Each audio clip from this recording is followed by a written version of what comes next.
roll call introductions. So starting with the voting members for CCI, Barb Kirkmeyer, Mike Wallace, or Marie Madrigal. Mike Wallace is online. Thank you, Mike. For CML, Morgan Cullen. Nothing heard. Cheryl, I saw on. Matthew Ruggles or Luke Adams for at-large.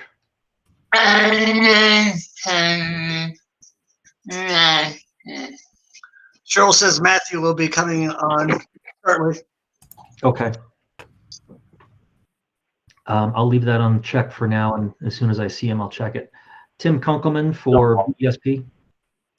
Hi, Daryl. I'm on. Thank you. Mary Jane Rasher for other BESP position. Yes, I'm on. Thank you. Thank you. First ILEC position, Wes Horn. Nothing heard. Second ILEC position, Darla Joseph. I'm here. Hey, Daryl, this is Wes. I'm here. Hi, Wes. Thanks. First wireless position, Jared Hilsendigger. I'm here. Thank you, Jared. Second wireless position, Monica Aiken. Nothing heard. First CLEC VoIP position, Ray Paddock or Lindsay Carr. Nothing heard. Second CLEC VoIP position, Jay Slater or Erica Stevens. Jay Slater's here. Thank you, Jay. 911 position for Durango La Plata, that's Daniel Calderon or Suzanne Myers. Daniel is here. Thank you, Daniel. Hey, Daryl, this is Ray Paddock. I'm sorry, I forgot I had to unmute myself. So. Oh, no problem. Thank you, Ray. I'm here. Voice only for a few minutes. Gotcha. Morgan County, Danette Martin. I'm here. Thank you, Danette. Grand Junction, Jeremy Duncan or Jennifer Kirkland. Jeremy Duncan is here. And probably need to change this to Grand Junction alternate instead of Eagle County alternate for Jennifer.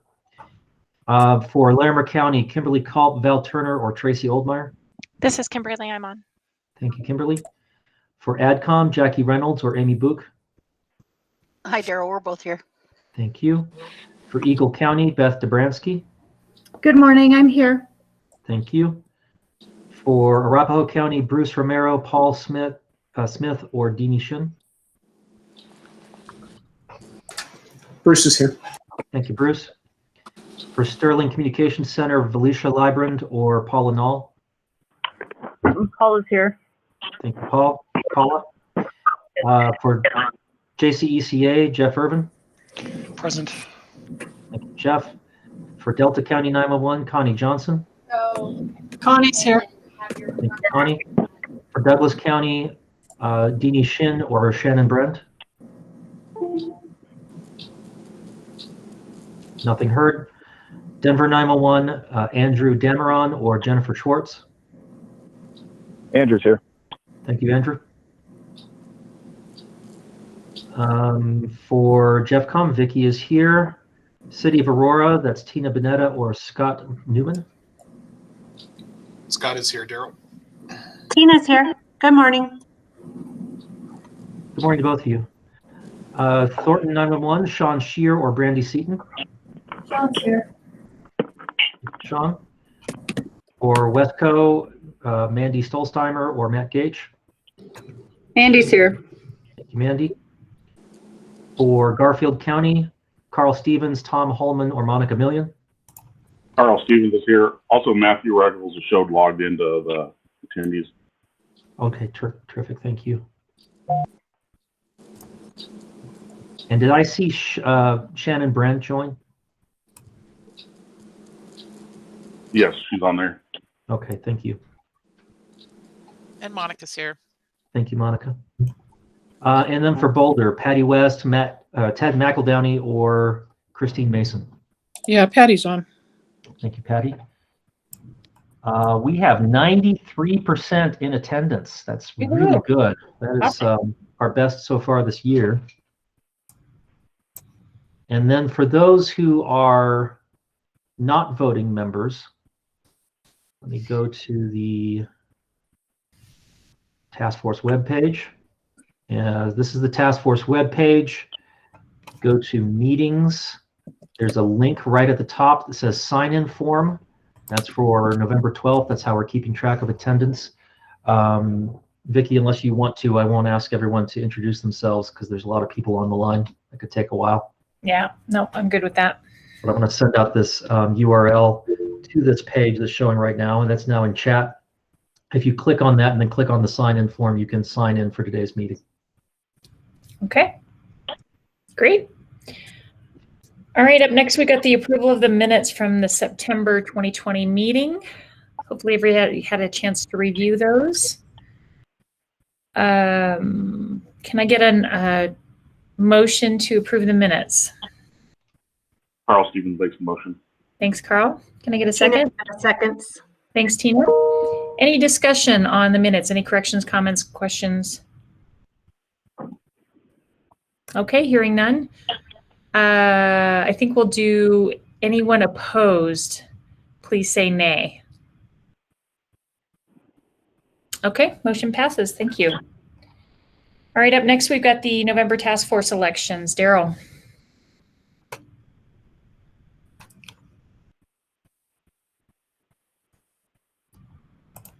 Daryl, you're muted. I thought you helps. Thank you. were hard at work, so.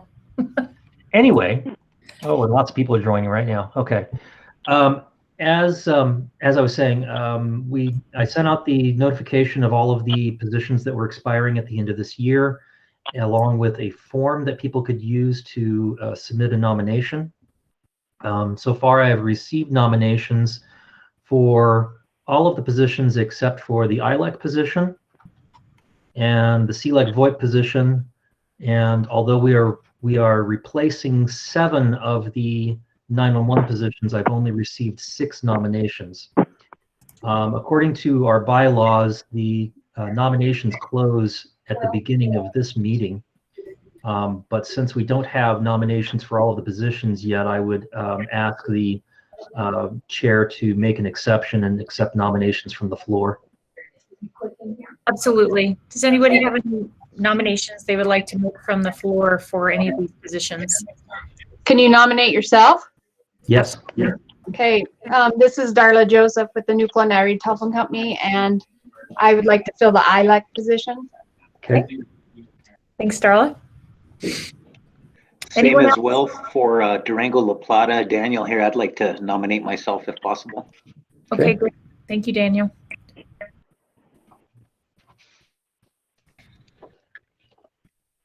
Anyone else want to nominate anyone or nominate themselves for any of these positions? Hi, this is Cheryl. I want to nominate Matthew. For the at-large position? Yes. Yes. Okay. I have that nomination, but thank you. Daryl, In fact, still I can tell you who has self-nominated already for the other positions. Maybe that'll help a little. Yeah, that'd be great. Go to, and Matt, or excuse me, Bruce, you were saying something?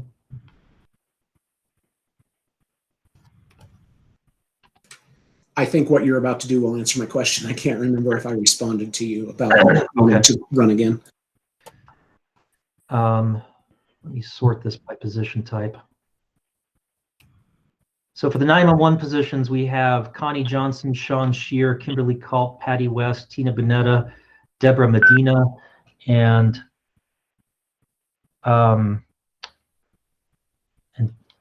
Deborah is apparently with Communications Workers of America. I'm not sure if that, I'll have to look at our bylaws to see if that is an eligible position for the 911 position. We also have Daniel Calderon, who just let us know. I would like at least one more just in case we are not able to accept Deborah's nomination for the 911 position based on our bylaws. We've never had that come up before. Okay. Do we have anybody else that wants to nominate or self-nominate for a 911 position? Vicki, this is Jackie at AdCom. If mine is up, I'll stay or renominate myself. Great. Thank you, Jackie. Okay. This is Paula. I would like to nominate Militia Librand for Logan County or Sterling Dispatch. Honestly, I can't remember which one we're running under for her position if it's up. Is that one up? Daryl, do you know?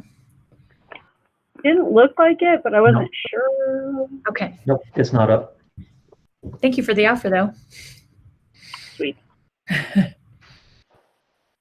Anyone else for 911 position? And Daryl, is Deborah not currently employed by a 911 agency? Deborah, are you on? I think I heard you on the call earlier. Can you introduce yourself to the group? Hi, I'm sorry, I've got some bad feed. I'm Deborah Medina. I'm the president of Communications Workers of America, Local 7777, and we do represent telephone companies, CenturyLink, Avaya, that do have 911 circuits and regulations, and so thought we could be a positive part of this committee. So Deborah, I just got a message from the chair of our bylaws committee on the chat and saying that the 911 positions are for people who are employed with authority boards, 911 authority boards or PSAPs. What I could do is change your nomination to an at-large position nomination. Would you be willing to do that? Yes, that would be fine. Okay, thank you.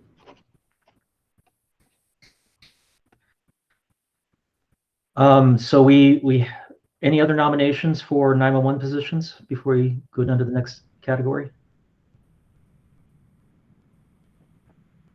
Not hearing anything. What we have for at large, we have. I'm sorry. Go ahead. Bruce, are you interested in running again? Because I'll nominate you. It looks like we've got a pretty good slate. I think I'll let somebody else play in the sandbox for a while. Okay. What's that?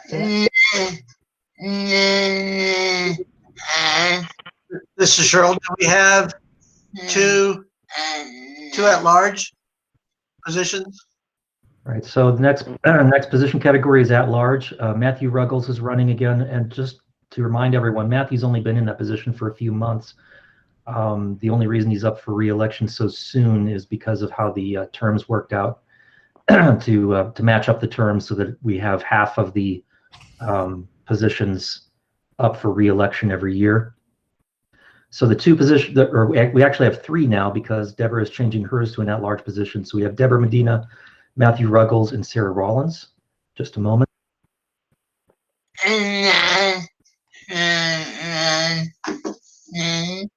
Is that for one seat? Correct. Correct. And to remind everyone how this works, we take the nominations before the November meeting, and then within 5 days of the November meeting, I will send out a election form to all the voting members that will list all of these candidates, and whoever, like any other election, whoever gets the most vote wins. We don't have an electoral college, so we don't have to worry about that.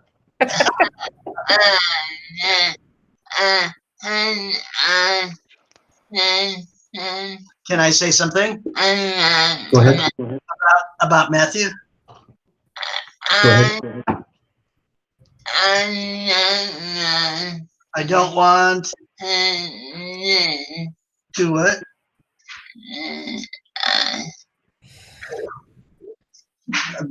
Yeah, I don't want what? What's that, Cheryl?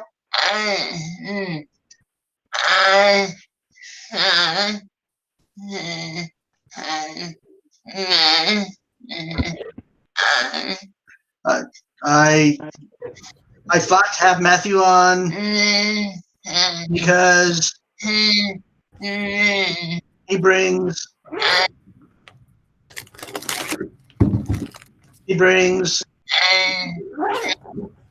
hey, what?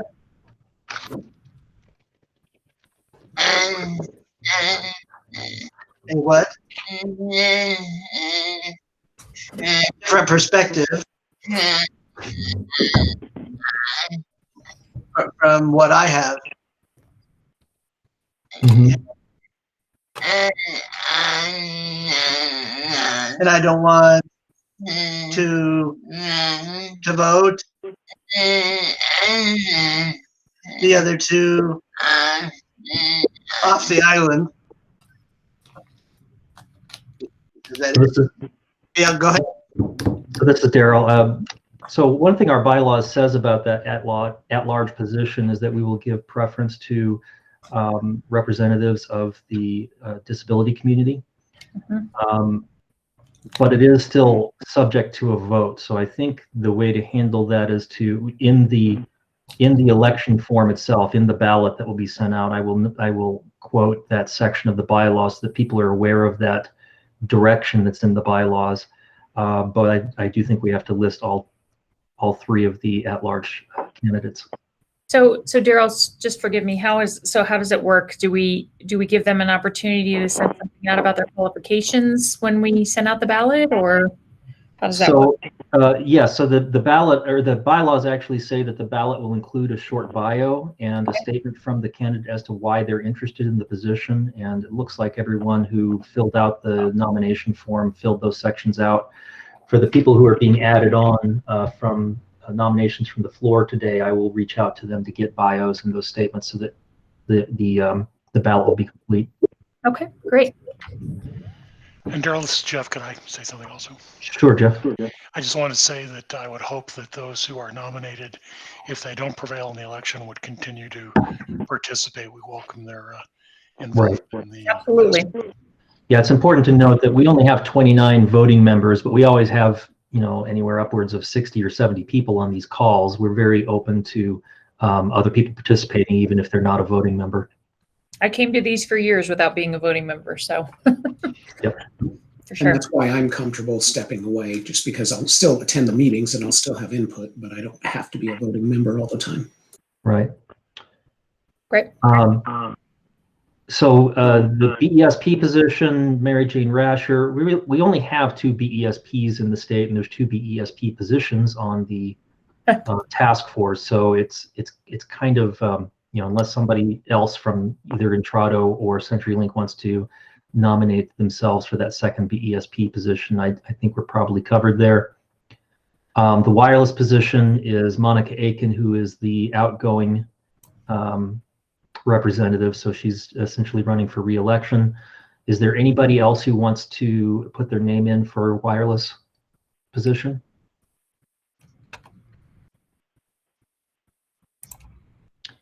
And the only other thing we're missing then is the second CLEC VoIP position. Thank you, Shirley. You're on the call. Jay Slater is the outgoing representative of that position. I did not receive any nominations for a replacement. Is there anybody on the call who wants to run for that CLEC VoIP position? Or make a nomination for someone else to run for that CLEC VoIP position? So this is Jay, Daryl. I'd like to retain my position. Okay, great. I'll put you on the ballot to run for re-election. Anybody else? I have a question, Daryl. With being the ILEC, I'm also a wireless company. Can you do both or just one at a time? That's a good question. I would say that I don't know what our bylaws say. It seems logical to me that you can only fill one position at a time, but I think so. No, I don't know if Okay, our I bylaws was just making sure, just offering. Okay.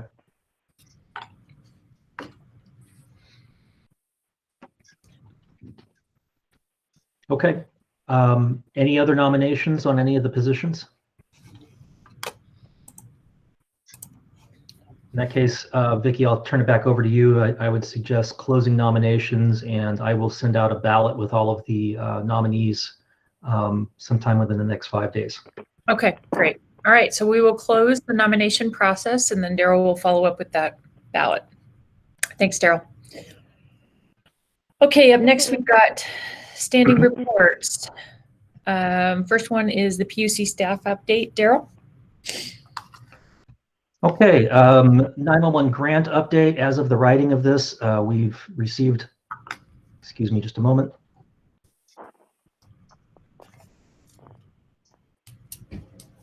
why I'm having to clear my throat so much this morning, but you're welcome for me muting it. As of the writing of this, we had received a request for final payment from 2 911 authorities. We've actually received requests for final payment from several of the 911 authorities at this point. We're working internally to get those processed. There was a little bit of a slowdown on those. Not so much the second half, the final payment, but the first half, which is the 40% matching. And that was because the bank that we use that holds that account changed the representative in charge of that account. And they had to be brought up to speed as to what we were doing and why we were sending them letters asking them to make payment, sometimes for fairly large amounts, out to 911 authorities. But I believe that's all been straightened out. And Holly, are you still on the call? Yep, I'm here. Do you have anything to add about the process for payment of the 911 grant and any issues that you've been running into with the grantees?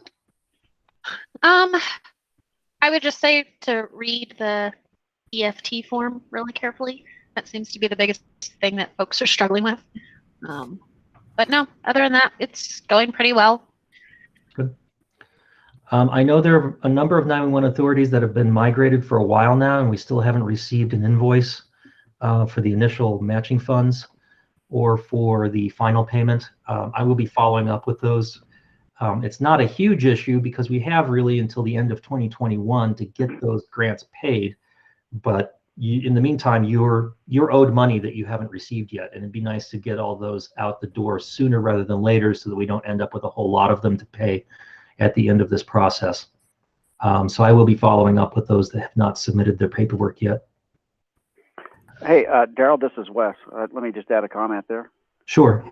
From our point of view, for example, there is a lag time when it hits the billing cycle, for instance, and that's why after it may cut over the first of the month, but it doesn't generate a bill. It doesn't hit the cycle till the first of the next month, and then it has to go through, and then we kick out that bill. So you can see a lag time coming from us on that invoice that could be upwards at the most, 5 weeks, something like that, 6 weeks. So.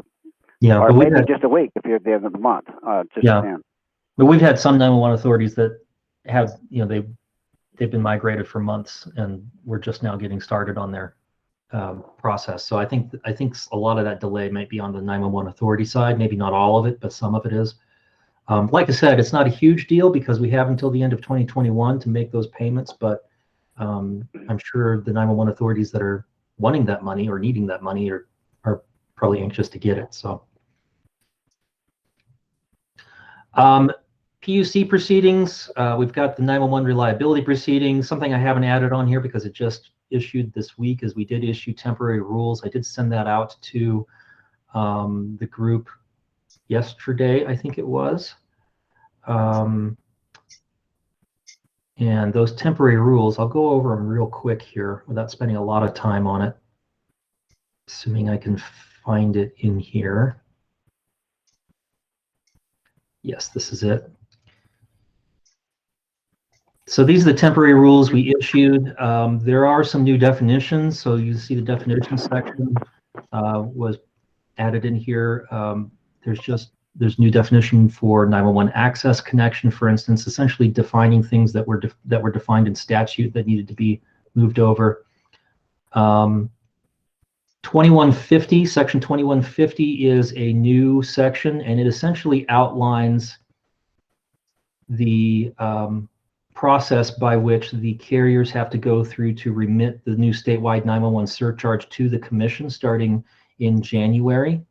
Their first remittance is due by the last day of the month following the month that they collect it. So we'll actually be getting those remittances starting in February. There is a new form that we're using for the carriers that actually combines the telecom relay service and the 911 surcharge remittance form into one document. And then Rule 2151 outlines how the commission will then take those funds and distribute them to the local 911 authorities per the statute. One thing that it will be of interest to the 911 authorities in here, if you want to increase the number of concurrent sessions for which you are getting reimbursed through the through the statewide 911 surcharge distributions. There will be an application process for doing that. I don't imagine that anybody will need to increase their number of concurrent sessions right away, but we wanted to make sure that there was a process in place just in case somebody did want to approach that subject. And then updates to the TRS section are just there to synchronize the two, since both the TRS surcharge and the 911 surcharge will be collected on the same form. Does anybody have any questions for me regarding this? Or if this is the first you've seen it, you probably need some time to digest what it means. And if you have any questions, you can ask me later. But if anybody has any questions for me right now, I'll be happy to try to answer those.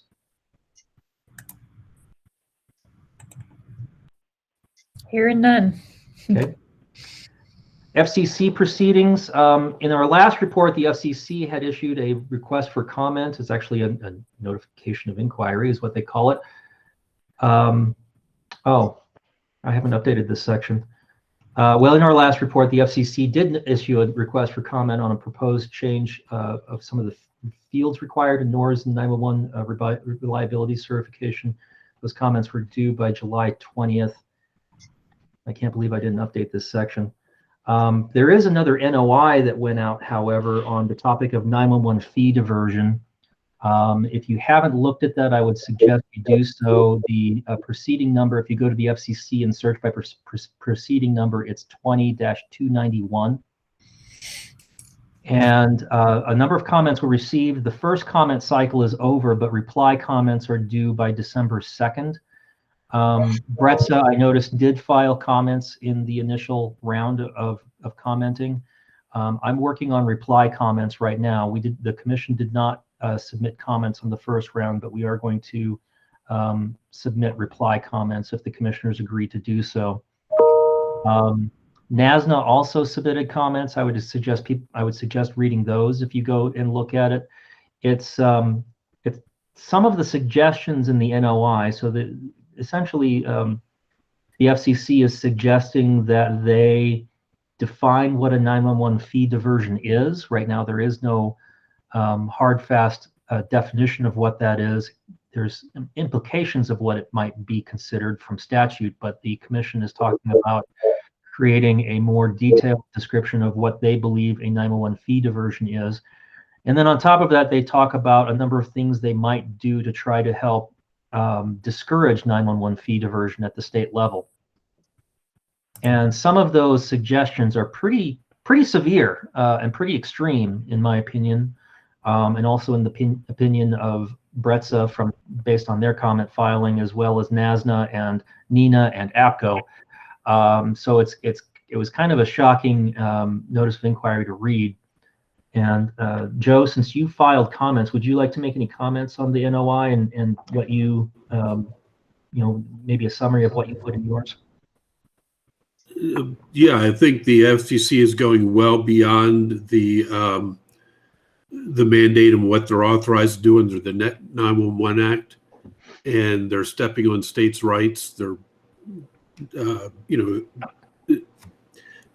where people have a tax instead of a charge, they're still saying, well, it's a fee and you can't use it for general purposes, and denying them grants without the kind of hearing and administrative review rights.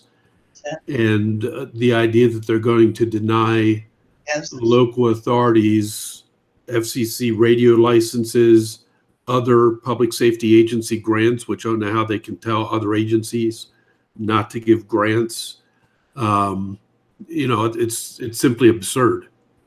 And it's going to harm the general public, because they decide somebody spent money on something that they don't think is right, even if the state says that it's okay to spend it on those things. So it's ridiculous. They're getting well over their skis, and one of the most, from a Colorado perspective, they're talking about creating a definition within the FCC of what is 911 fee diversion. And as an example, they listed what CTIA, the wireless industry, has promoted as the definition of 911 fee diversion. which is really restrictive.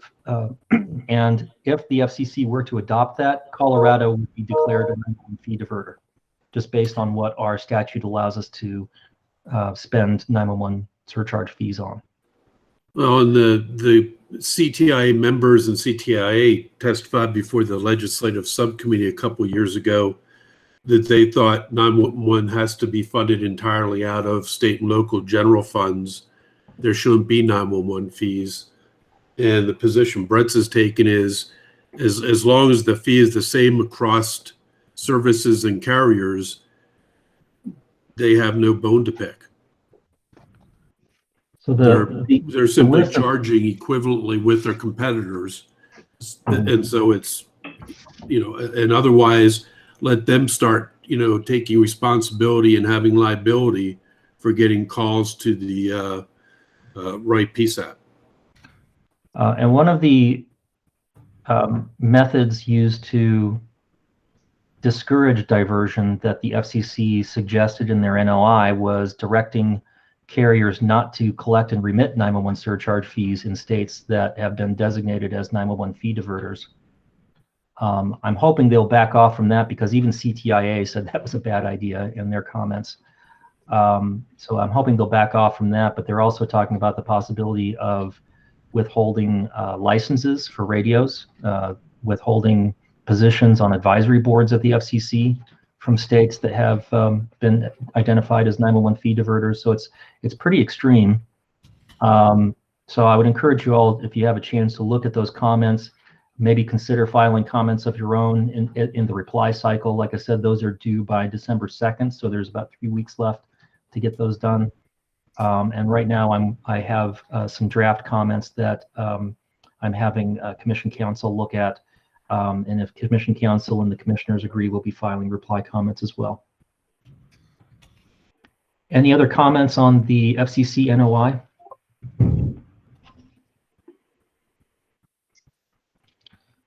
Under federal legislation, the only thing that's changed is the Invest in America Act. Am I looking at the right? I am not looking at the right standing report document. That's why it looks out of date. Let me fix that. That happens.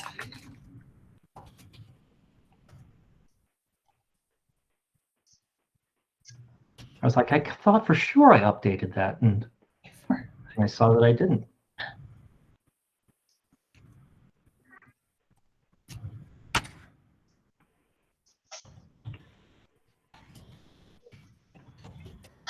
All right, that's better. Okay. So I gave a little bit more information about the 911 reliability proceeding. I talked a little bit about the rulemaking workshops, which I haven't mentioned yet, but we are currently conducting a series of informal workshops to draft permanent rules.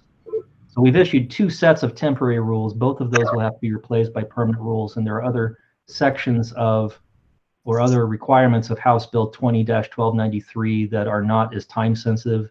Those will also be part of the permanent rulemaking.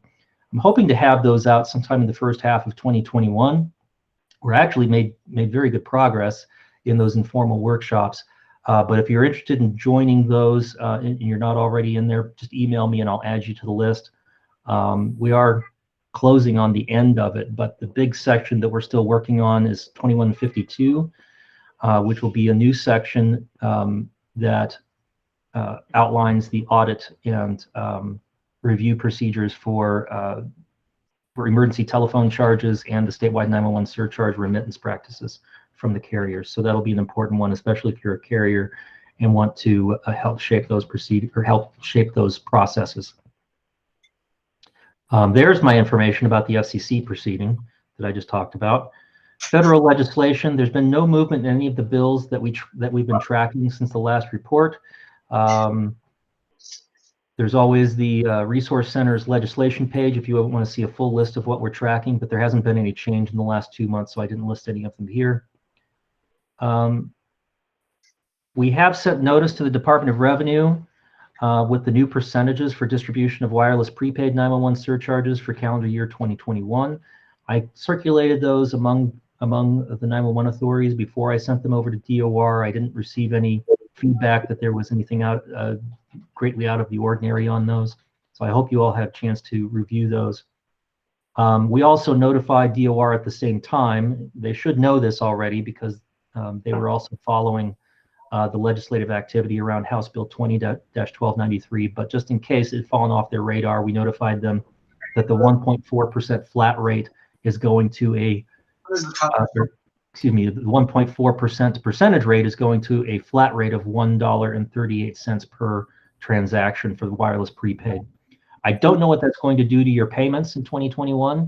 It will be very interesting to see. It really all depends on information that we don't have access to, which is how many times the average user is purchasing prepaid minutes if they're a prepaid user.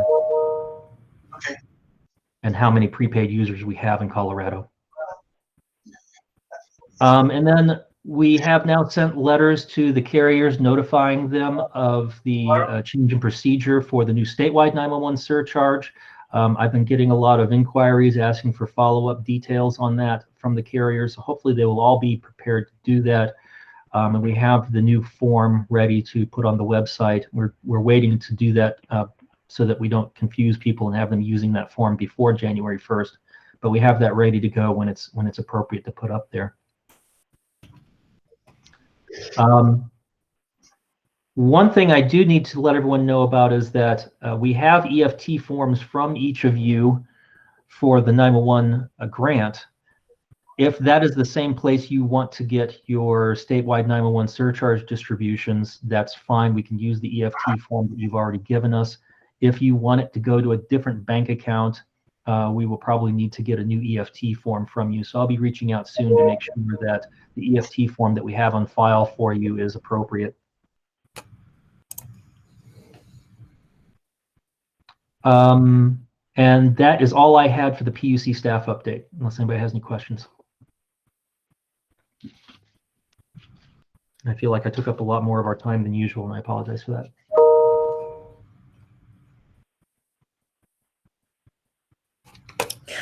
All right. Thanks, Daryl. All right. So next up, we've got the BESP report. Yeah, I'm in the right place. BESP report, Lumen. Hi, Vicki, Tim Kunkelman. I don't have anything for us for today. Okay. Hey, real quick, Vicki. Yep. Tim, as the BESP, did you want to highlight the work you did for us during the fire and the Adams Tunnel project? Sure. It's a opportunity to toot your horn a bit. It's a little positive thing. That's a good thing. Yeah. Well, we never used it, but sure, it was a good opportunity and a good effort.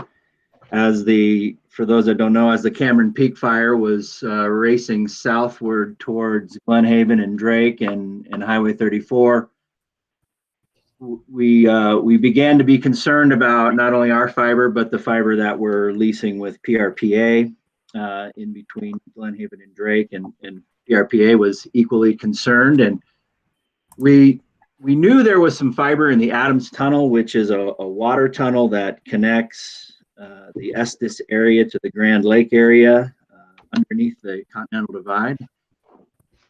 In that tunnel, there's some fiber owned by WAPA, and we knew this way back in 2013.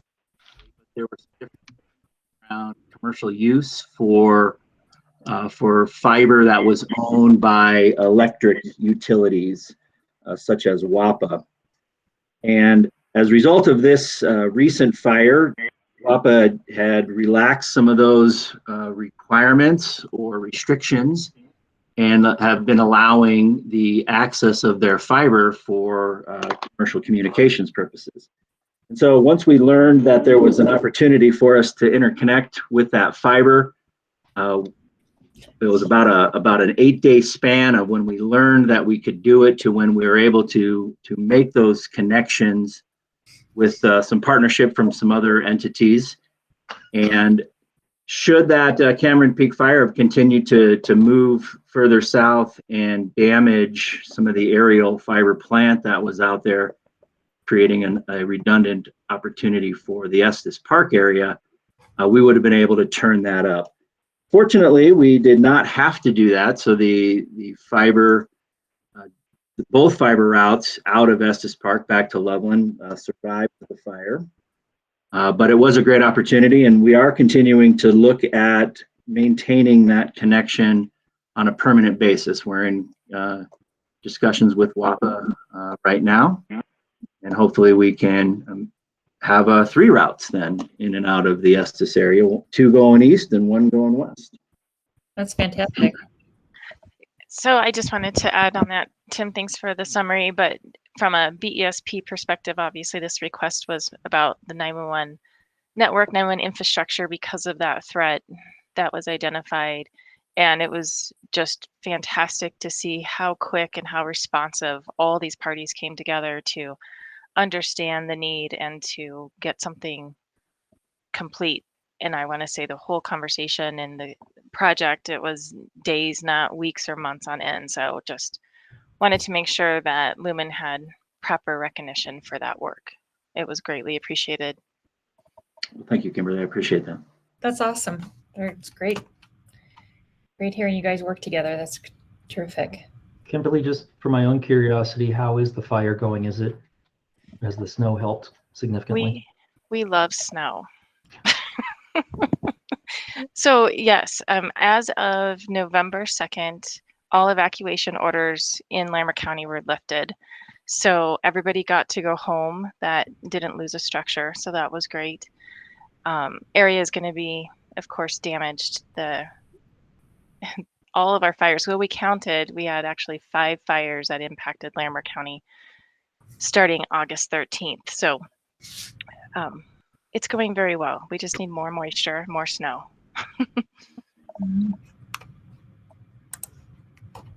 Great. All right, thanks, Tim, for that update. So BESP report for Intrado. Mary Jane, you have anything for us? I don't have anything today. Thank you, Vicki. Okay. The agenda committee, Daryl. So I want everybody to take me very seriously despite having Barney stand with me. This is why you don't give me access to new tech toys. On our tentative lineup, so for today, we have a FirstNet update. For January, I have 2 speakers lined up. New technology presentation from Steve Fullerton with Carbine, and also Scott Heath with 911i. We also will have a representative from the State Archive Office talk about record retention policies for 911. It seems to be a topic that comes up every once in a while, so I reached out to them to see if I could get a speaker to help inform the task force on what the state's requirements are regarding record retention policies. For March 2021, we have a rapid SOS update penciled in, and then we have a number of future topics that we can talk about after that, but I don't have anything specific scheduled from May onward.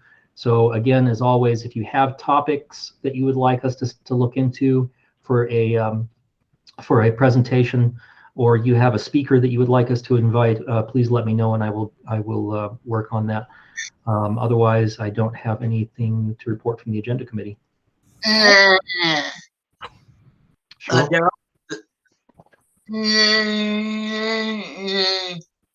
you need help with for finding topics?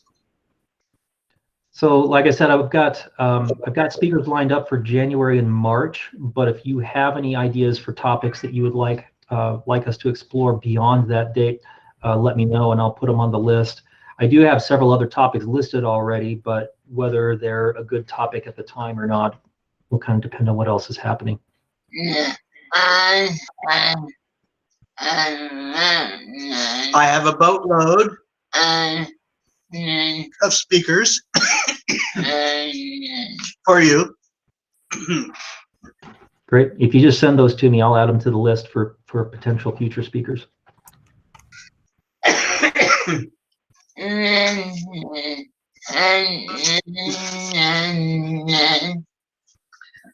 Vicki, this is Earl. Can we go next?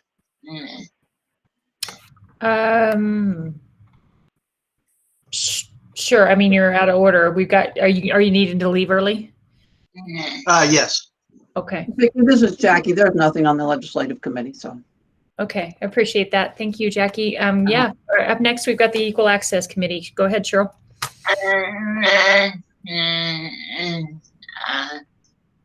Matthew is on the phone. Okay, go ahead then, Cheryl. Or okay. Here's the monthly report from the Equal Access Subcommittee. We met October 28th virtually.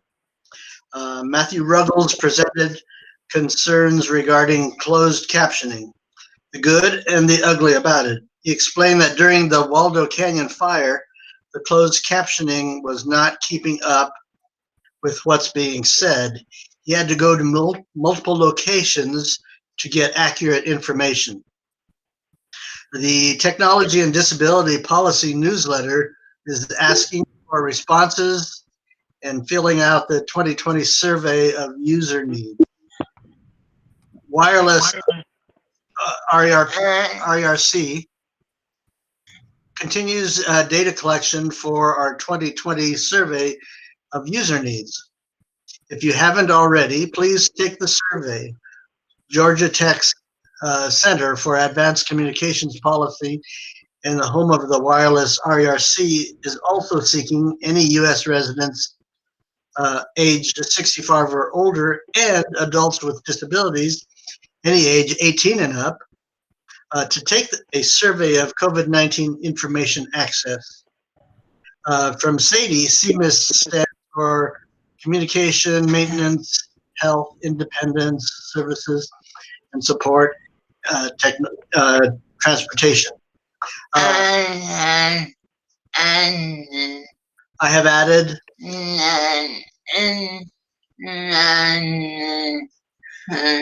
in my report.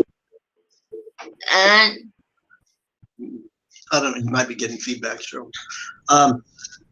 Should I continue on that? Okay, Colorado Access and Functional Needs, CMIS Resources and Information Call, Hangouts Meeting Resource Link. I don't know.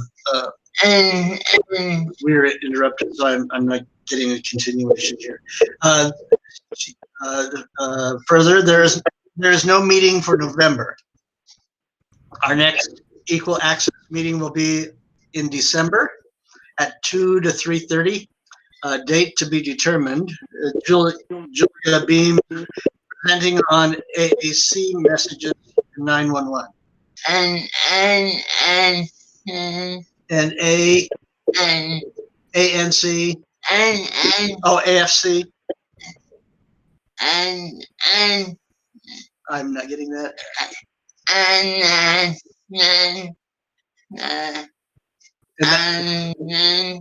And that's just for what?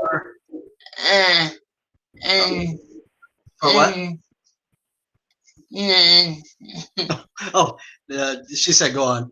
January 27th, 2 to 3:30. Presenting Salima LaForce, who is with Georgia Tech, Wireless Inclusive Rehabilitation Engineering Research Center, from SADE DCM. Okay. Oh, am I confusing something? Okay. Oh, I think I'm running things together.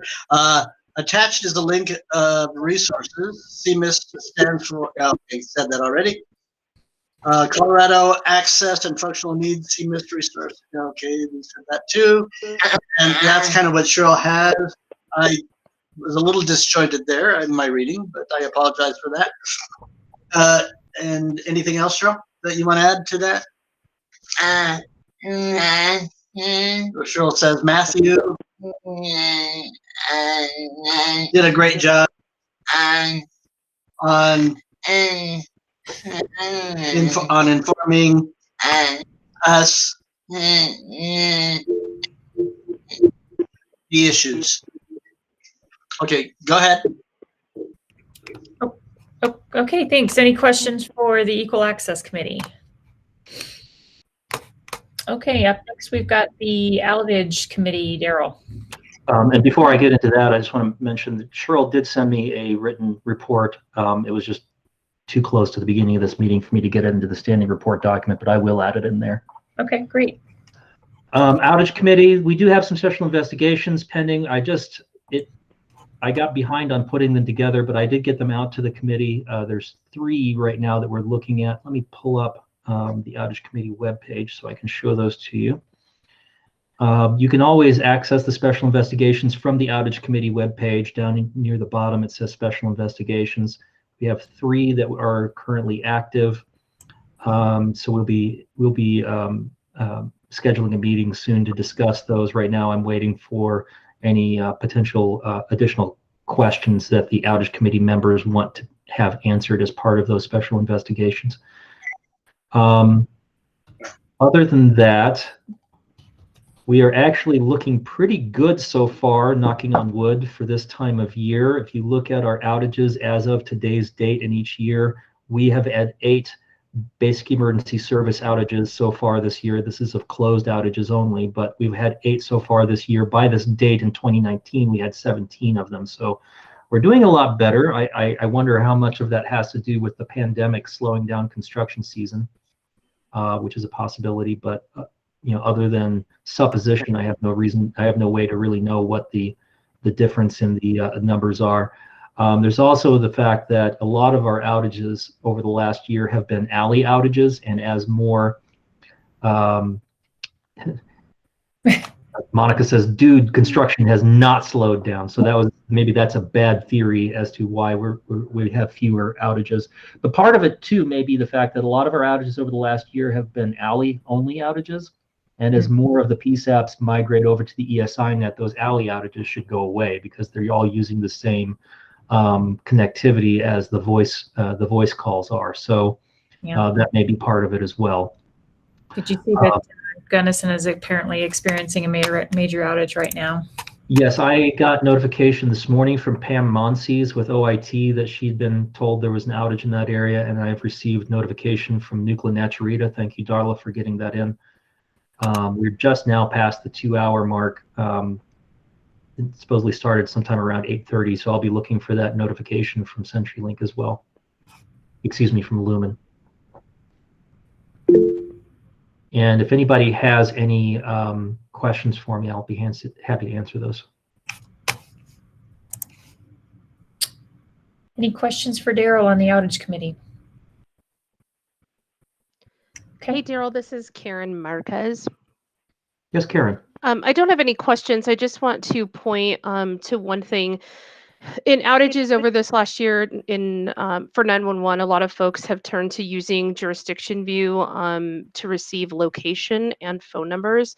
Tucson's putting together a policy that once I receive it, I'm happy to share with you if you want to send that to the rest of the agencies in Colorado. But it's just how are they using the data, the phone number and the location to start triaging and have the ability to at least have a visual of who is making an attempt to call or text 911 when these outages do occur. Because they've been happening more so across the country, we just want to make sure that folks are aware of the tool because it can absolutely help as even a backup in the event that these happen. Clearly, one's happening yet again today, unfortunately. So just wanted to share that. Thanks, Karen. And you know what, Daryl, I have a question for us. I'm trying to remember when it was when we had the outage with several of the wireless carriers. I want to say it was a month or so ago. September 28th. Okay. So the thing that we never got an answer on was it appeared that although we were missing calls, it appeared that our admin calls went up quite a bit. And so we suspect that they actually enacted condition for routing or something along those lines because we did get a lot of calls that came in on our non-emergency line. And we didn't get any complaints of people trying to call into 911 and missing it. So we're suspecting maybe they rerouted. But I was actually kind of curious from CenturyLink if they were ever able to say if that actually happened or not. That's what it appeared to be on our side.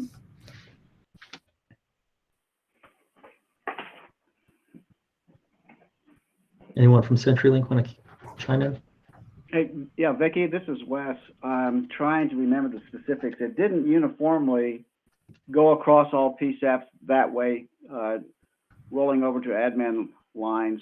I'd have to get back to you on that, on the particulars. I know that it worked that way for you. Yeah. I'm not remembering now. It's been, gosh, almost 2 months, I think, isn't it? Yeah. I'd have to go back and touch base with Roy Mann on that. Okay. So what I would suggest, and maybe Wes, you could look into see if this was the case. It wouldn't have been condition 4 routing because there was no fiber cut. Right. And it may not have been CenturyLink that did it, but if once the wireless carriers knew that their calls were not entering into the 911 system because of the Intrado issue, they may have started rerouting those calls to your non-emergency number. So it may have been up to each wireless carrier to do that. Okay. Yeah, I mean that was the curiosity that we had. We hadn't been able to get an answer on that, and I guess for us, we would just like to know that that's what's happening. So at least we could give our call takers a heads up, knowing that they're not going to be getting Alley Annie, but they may be getting 911 calls over those admin lines. So, hey guys, Vicki, sorry, this is Mandy at Wesco. I don't mean to jump in and cut you off. No problem. But I feel like this is a great forum. We're just hearing over the radio from Gunnison. They are down. So yeah, some of the chat, they're completely down. Everything is make busy, or you're getting the fast busy if you try calling them. Here's the problem. 2 hours ago, we were with CenturyLink thinking that their make busy was coming over to us, and we'd placed some test calls through the NOC, and they were coming here to Wesco, but apparently they're not. And Gunnison over the radio asked us to contact Intrado because now Douglas County just received their 911 calls. Oh. So I don't know if this is something going on, with the EZNet and maybe one of the first major outages since cutover. But honestly, guys, I need your help because I'm not sure Intrados who we're supposed to be calling to try to get these calls dynamically routed to Wesco, and I'm like, hey, I'm on a call with all the experts. Perfect. Yeah, for sure. No, they should be calling the same number, 357-0911. So you want me to Wes call the NOC again? And absolutely, and I'll send a note over to the folks over there right away. Just know, Wes, we did test them with CenturyLink, and those calls that CenturyLink can place are coming to Wesco, but apparently the ones coming out of Gunnison and Hinsdale are not routing to us. And like I said, Douglas County just got one of their 911s. What type was it? A wireless call, or do you know the nature of it? Sorry. And by the way, they're saying now 8 hours until the resolution. Okay, we'll call the NOC. I'm going to disseminate call the NOC, and I'll notify Roy Mann and the group post haste. Hopefully they're already on it, but I'll validate. Okay. Mandy, it's Pam with the state. Hi, Pam. Hello. We are very aware of this and have tried to escalate it as far as we can escalate it. Part of the problem down in that area right now is the fact that many of these people, especially on their landlines, don't even have a dial tone, so they aren't even able to place a 911 call if they wanted to or needed to. So that's part of the problem that they're also dealing with. It's good to hear that Wes is going to escalate this. 6 to 8 hours for those people to be completely unable to place calls is really not acceptable. Yeah. And we're just hearing that over the radio, when communications are down, it makes communications difficult. And we just want to try to help ensure that anybody who has an emergency can get through to us so that we can radio the appropriate resources. So, Right, and I'm monitoring MAC 14 as well. That's where all of the interop communications is going on right now because the DTR system is the only system that's providing service in the area right now. So, and we're talking comm to comm on Southwest Net, which, obviously field responders can't hear, but okay. Right. Okay. Well, I appreciate Wes escalating. That'll be a major help. And a message to these guys right now. If people don't even have dial tone, then you can't even do condition 4 rerouting. So that gets resolved. At least that part of it gets resolved quickly. Yeah. Yeah, I think there's something, major severage of the network there, obviously. It is isolated at this point until we get that other secondary loop into Gunnison. So I don't know if, Tim, do you have anything on your side that you're seeing?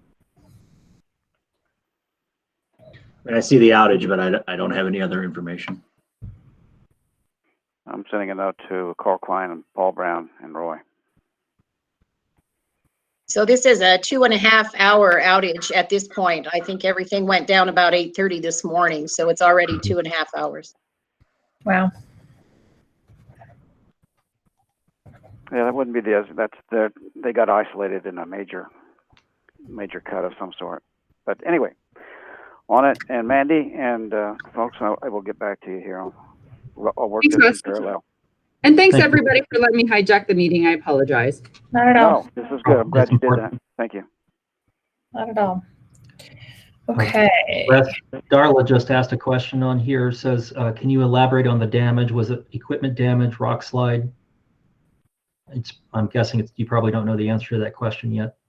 I do not have, no, correct. But as soon as I do, we'll broadcast it. Okay. Great. Okay, good discussion.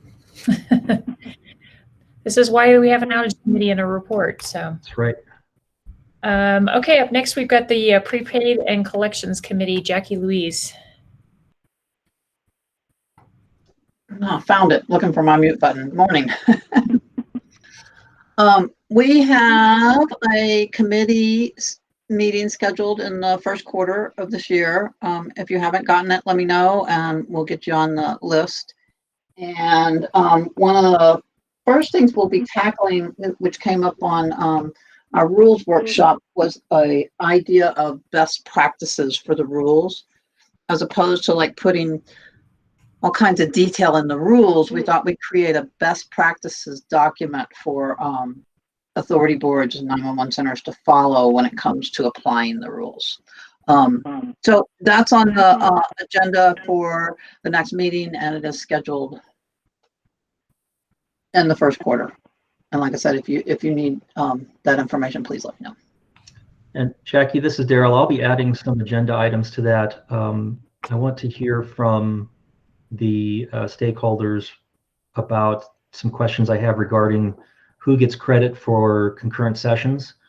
For instance, we have 3 military bases that have PSAPs, and they have concurrent sessions, and they have varying levels of relationships with the local 911 authority. And so I'm going to be asking whether people feel that it's fair that the 911 authorities in those cases get credit for those concurrent sessions in terms of state 911 surcharge distributions, or if there's some other way those should be handled starting next year when we set up the new schedule for distributions. Great, thank you, and that'll be a great topic as well.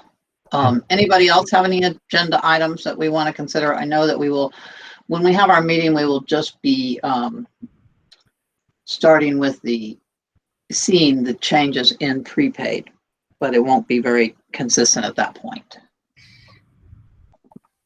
Okay. Any questions for Jackie? All right, thank you. Thank you.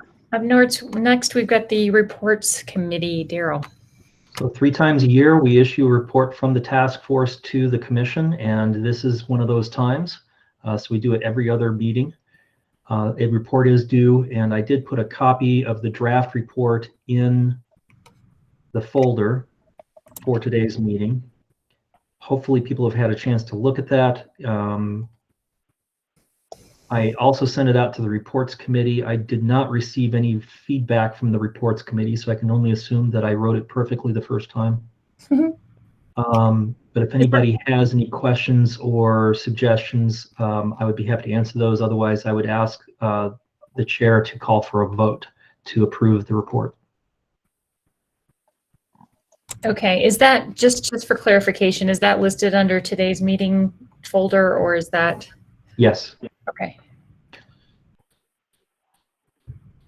All right, well, if everyone's had a chance to review this, can I call for a motion to pass this report through? This is Carl Stevens. I'll make that motion. Thanks, Carl. Can I get a second? Tina Bonetta seconds. Thank you, Tina. Okay, any discussion? Hopefully everybody got a chance to review that. All right, so I'm not hearing any. So if I hear, I'll just ask for a nay vote. If anyone does not want to approve moving that report forward to the commission, please say nay. Okay, hearing none. Okay. Go forth on that. Up next, we've got the EZNet users group, Kimberly. Okay, so as of today, we have 66 PSAPs that have migrated over to the EZNet. And we don't have major issues that we're tracking right now on call performance. There's a couple of strange items happening that they're trying to get to the bottom of, and it's just understanding, is it the CPE, a configuration in the CPE, or is it something in the EZNet? So that's really good from a performance perspective. Also, just from a big picture piece, we are still having our meetings every week if you are within that 30 days from migrating. So make sure that you are getting on those calls so we can talk through if anything is outstanding at your site. And everybody that has migrated over, you should have received your credentials to be able to get in and pull reports.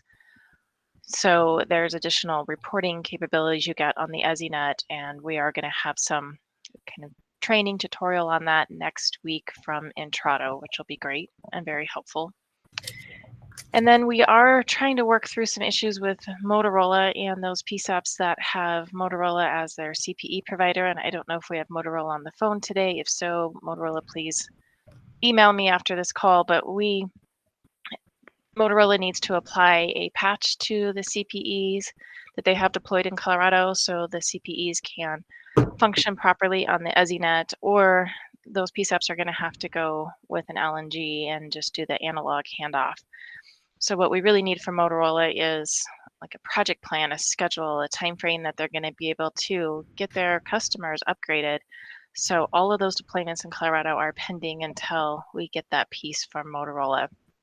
And we have quite a few PSAPs in Colorado that have CallWorks that are impacted by this. So that is an outstanding item we're trying to work through, and CenturyLink is trying to work with that vendor as well. Hey, Kimberly? Yes, Kimberly, go ahead. This is Wes.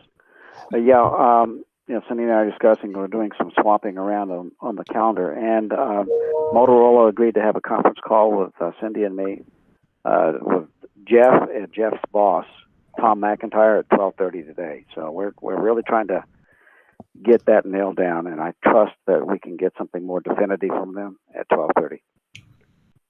Okay, that's great. Thank you for the update. And just from a count perspective, so everyone knows that we do have 10 PSAPs that are on the CallWorks solution. So it is quite a few that are pending and need this cooperation from their vendor.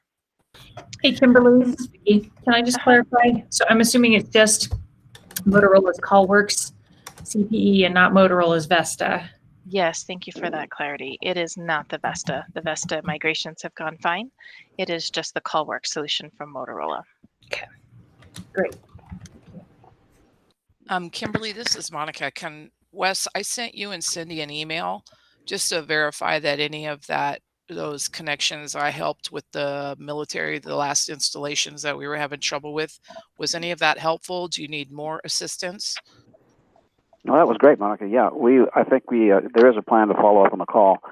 Those three are fairly unique as far as from the military point of view. They have to be JITC certified, so they're typically the older Motorola or Presidian, et cetera, Patriot systems, although Buckley may be trying to change theirs. So I think we're on schedule to put an EZNet on 2 of those, and Buckley we've kind of moved to the rear of the line. But you know what? How about if Cindy and I circle back with you and see if we can't kind of push that to the forefront. They aren't getting. Daryl has, of course, brought this up as well. They're not eligible for the grant. So I don't know if the flag officers running those different bases are going to have an issue with that or not. But they haven't balked on putting it in. So. yeah, not only are they not eligible for the grant, but their budget process is slower than all of ours put together. So No doubt. getting some budget numbers to them, obviously we've done that. But anyway, Kimberly and the crowd in Colorado and Wes, FYI, even though a couple of other states have migrated some of their military bases, apparently we have some unique conditions here. And if you didn't know it, Carl Simpson's affiliation with his military installations in El Paso Teller got them in the Army playbook, and everybody's kind of watching what Lumen does with and how we govern those remaining military installations. So kind of a good thing we're still, Colorado's still in the spotlight being held up as a model. So way to go. Very good. And just FYI, this is something that the National 911 Office has been working on for a while now, trying to act as a liaison between NASNA and the state coordinators and DOD. And you would think that the military would have a strong national coordination approach to how it runs 911, but it traditionally has not. So that's something that they're working on. I know DOD is serious about trying to upgrade their 911 systems at all of their bases as well. Very interesting.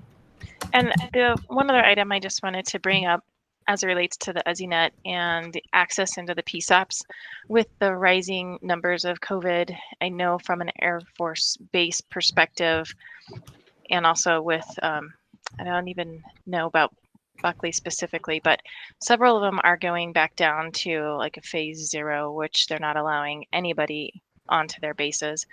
So from a PSAP authority perspective, if you end up having some additional COVID restrictions and access restrictions, please just bring that up to Lumen right away so they can plan accordingly if we have to move the schedule around. And that's all I have. If you have any questions on the EZNet that you want to take offline, please don't hesitate to email me and ask so we can talk about it further. We want to really get the rest of these PSAPs scheduled and migrated over by the first quarter of 2021. So how many PSAPs do we have left to go? Well, Joe, that would require me to do math. Well, how about a percentage? I'm going to estimate about 30. Actually, we have 31. 31. That was close. So we're about 2/3 done. We're actually, yeah, but by the session count, folks, it's a little bit more than that. It's about 83% done. But anyhow, that's because you did a lot of the big PSAPs first. So if you go by session count, yeah, we've made a lot more progress. Still, it's a lot of progress. It's fantastic. Thank you so much for all of your work on this. Yeah, absolutely. Yeah, I did so. Thank you. Yeah. Okay, up next we've got the GIS committee, Matt Gage. I don't believe Matt is on the line. Matt. So Matt is taking a lot of vacation time the last couple of months of the year because he's in a use it or lose it scenario. Okay. But he did send me a written report, which I've added to the standing report document. Okay. And really, I think the only thing he, just the gist of it is he's encouraging everyone to go look at the GIS standards that he has identified as being important for the local 911 authorities to look at. If you go to the task force webpage and go to the GIS committee page, then down near the bottom is the list. It's NG 911 GIS standards and guidelines. In addition to the guidelines that are already in there, the first document on that list is a guidance document that Matt himself put together to help kind of let everybody know what the different standards do and why each standard is important.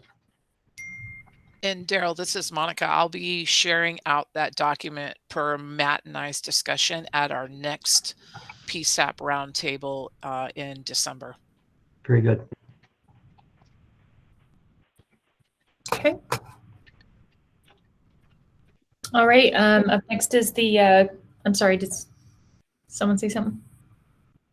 Up next, we've got the Colorado Public Safety Broadband update. Was Ed Mills on the call? Hi, how's it going? Good. Okay. Can hear you. Excellent. Let me try to make this as painless as possible. Recently, if you haven't seen it, the governor's broadband report, which my team in the broadband office worked on, covers governance, data accuracy, sustainable funding, and future technology. Second, a few days before that, the governor signed a new executive order restating broadband responsibility in the governor's office of information technology. My working group was Future Technologies. It was composed a lot of first responders, and we recommended that the state put some emphasis in the fiber infrastructure, since it is our opinion that all fiber or all future technologies will be dependent on fiber. So if you have any questions about the report, please do not hesitate to reach out to me. One of the things that I didn't get in this report, but it's connected, is that the governor has also came out a few days after this broadband report and this executive order, and talked about his budget. And in his budget, he has allocated, he would like the legislature to look at using $160 million to work on broadband across the state. And so if you would like to discuss any of that and see how it might relate to your area, again, don't hesitate to reach out to me. I think I've mentioned in a future or in a report not too long ago that we've been working with some third-party companies to get a fiber run. And so we can engage your agency, 911 or PSAP Center, to discuss any of these potential fiber runs and the technologies that are being discussed throughout the state. We really have a heart for rural Colorado because we know that's where the challenges are. And in fact, this morning, I had a request from one of the companies that is going to be running a fiber run up through 550 over 160 over Wolf Creek Pass into 285. And since we didn't have the opportunity to talk to each community along the way, I asked them to give us access to that fiber all along the way at all of the major intersections, and they agreed. So this is going to help agencies all across the state. For example, Colorado Division of Parks and Wildlife had asked the Colorado Broadband Office to help them with solutions for connectivity, like at Staunton Park. Well, this run will go straight by there. And we've also engaged in some other areas with the Northwest COG and the Southwest COG. So anyway, if you want any more information about that, please don't hesitate to reach out to me. And further on in the report, I leave my email.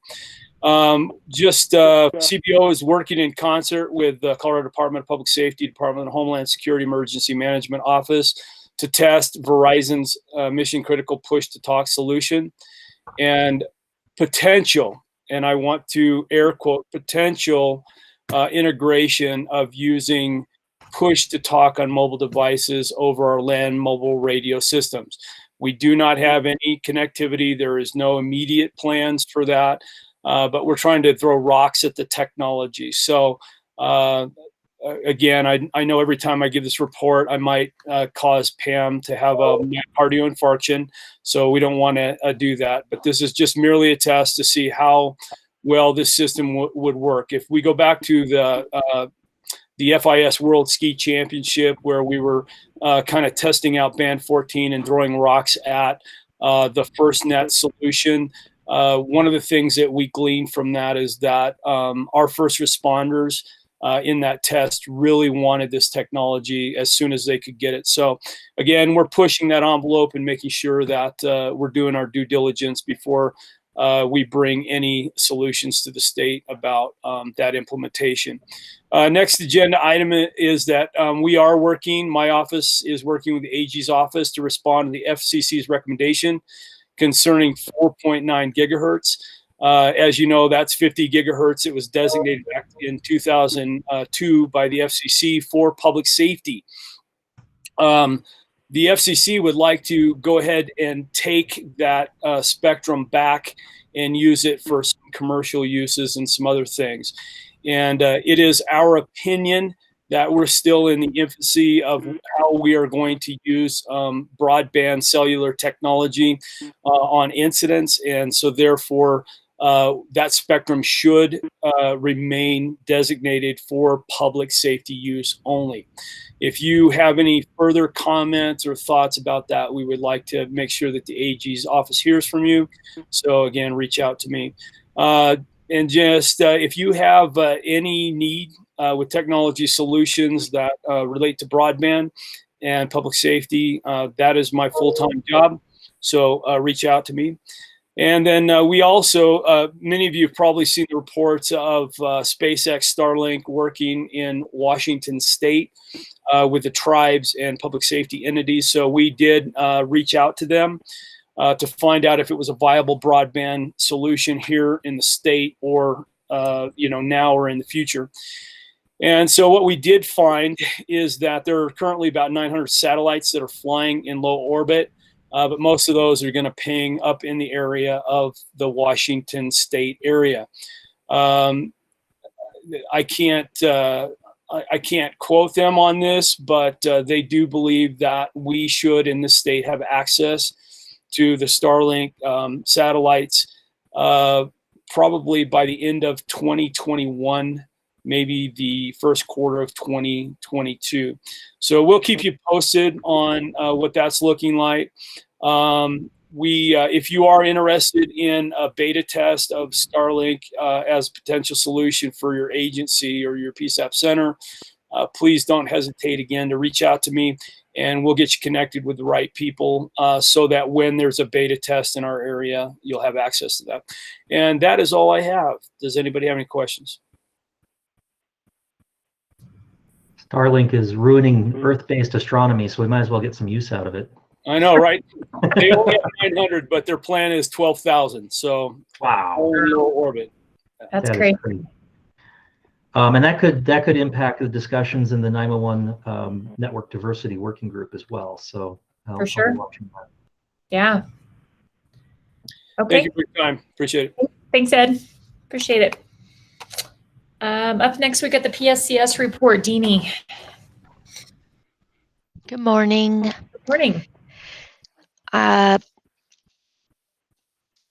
We did have recently had a meeting, and we don't have a lot to discuss. One thing I do want to bring up, though, is that we did start a PSCS FirstNet committee. It's like a subcommittee of the committee, and with the intention of giving people opportunity to be involved in monthly briefings and or interesting information that's available of how we are moving forward in FirstNet, or not only with the FirstNet from AT&T, but also opportunities from the other vendors such as Verizon and others. We did have a briefing by Berthoud Fire firefighter Dawn Patterson, which was extremely enlightening. It gave a lot of information about the recent fire in their area that he was involved in, and it was a lot of information about the communications pitfalls that there are when you're out there in the field of a fire. And he had a lot of good information that was available. I'd just like to ask if anybody was interested in being involved. We're just getting started with this. And if anyone is interested in being part of this group and bringing different pieces of information or technology out there, please contact me and I add you to the group. We're looking for more members. And that will be all. So what we typically ask is, what's the lift on something like that, getting involved? It will be minimal. I am just coordinating the group, just beginning to do this, and it would just be once a month. or bringing ideas together of new technologies, what's out there available, things that we'd like to get be involved with for the future, maybe wishes for the future of how we can work together with FirstNet and other vendors as well. I mean, so honestly, it's just once a month kind of a thing. Okay. All right. So if anybody's interested, they can contact Deanie for more information. Thank you. All right. Thanks, Deanie. Up next, we've got the SWIC report. Glenn Kleitch. Good morning. Hey, thanks again for the opportunity to collaborate with the 911 community. Spent about 20 plus years in that arena, and it's near and dear to my heart, and I want to help where I can. Something I put together for the communications, public safety communications, is my new field operations guide. It just went to the printer today. I got the final proof in my hand, and it's much like the NIFOG, the National Interoperability Field Operations Guide, but this one's Colorado specific. It's based by regions with the 9 all-hazard regions within the state. Some great resource that I want to get into the hands of ComTechs, communication unit leaders, incident dispatch teams, to give them frequency information and a lot of other information in that book. So I'm proud to have that one done, and as soon as I get copies, I want to get those into the hands of our field personnel. I feel like I have to ask permission to get on the bridge with Lieutenant Commander Branson. It looks like a nice place to be. Coming up next week, we have our third in a series of cybersecurity workshops for PSAPs. This will be Tuesday afternoon, or the 17th. I think that's Tuesday. Yep, Tuesday afternoon at 2 o'clock. This one is for senior management and elected officials. So if you need to motivate an elected official to get you some money for cybersecurity efforts, this might be a worthwhile event to invite your staff to.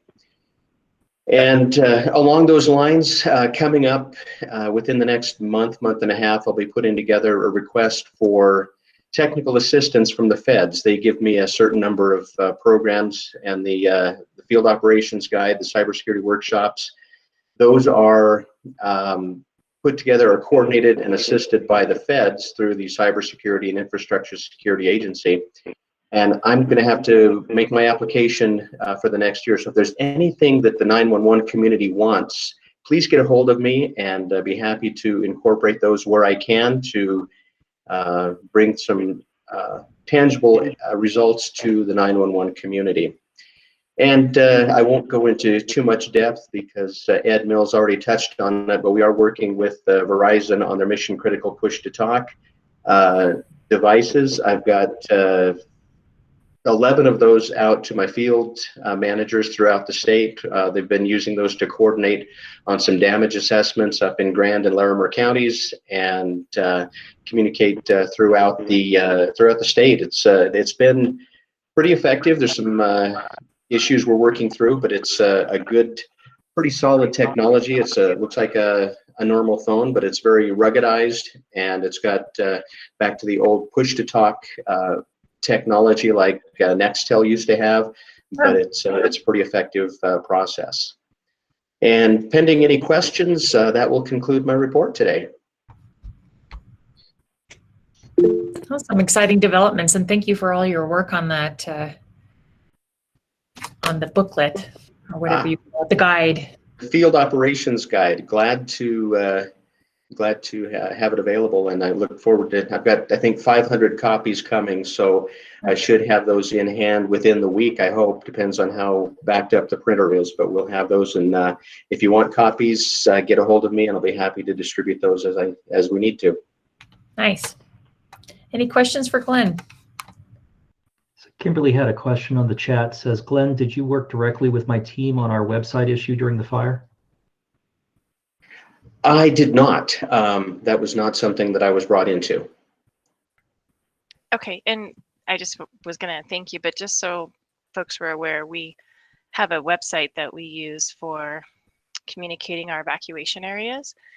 And we thought during that time we had a cybersecurity issue on that, impacting that website that took it down. So I wasn't sure, Glenn, if they had reached out directly and worked with you on it.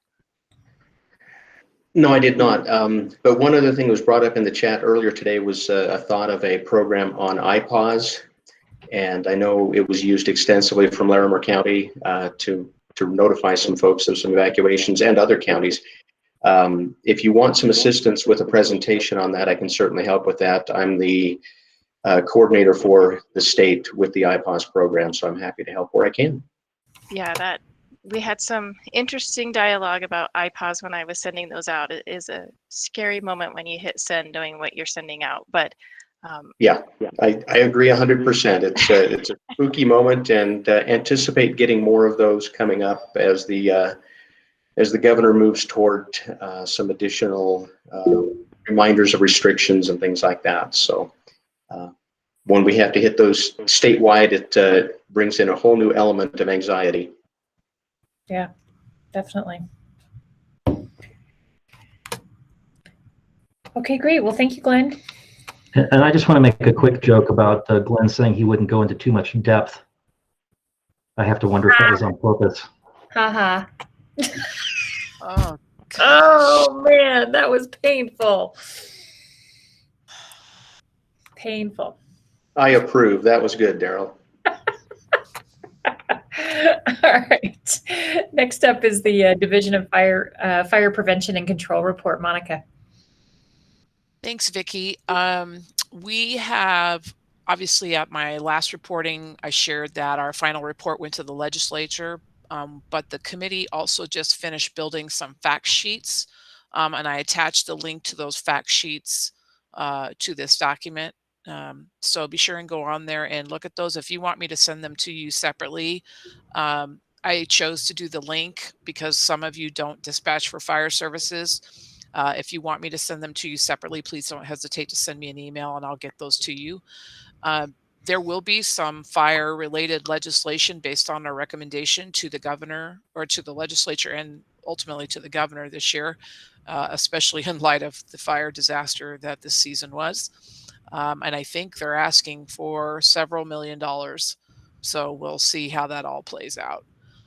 And the next effort from this fire commission that I'll be participating in is from the mutual aid policy creation. So as the voice of our community, once we start putting some policy information together, I'll be reaching out to you guys to see how you want that to look like and what that could be shaped to look like as we help in those response patterns. Any questions? Any questions for Monica? Okay. Okay. Well, and you're up next for the 911 Resource Center update. Okay, so it's been a busy month. It's been a busy couple months, as for everybody. One of the things that you guys all know I'm super passionate about is getting first responder status for our professionals in our state. 10 agencies to date now have granted status within their communities. With Jackie Louise's permission, I have reached out to Representative McCluskey, who won her reelection bid. I'm expecting to hear back from her sometime after the Thanksgiving holiday as to her interest in potentially sponsoring some legislation that would be a statewide announcement of making 911 professionals first responders or protective services classification. I don't know how much water that holds in our state because of how we're governed, but I think it would be a nice stick in the ground, if you will. So I'm moving forward with it. If you've been participating on the roundtables, our monthly roundtables, we've worked through the first job template, the emergency communication specialist one, which we traditionally called a call taker.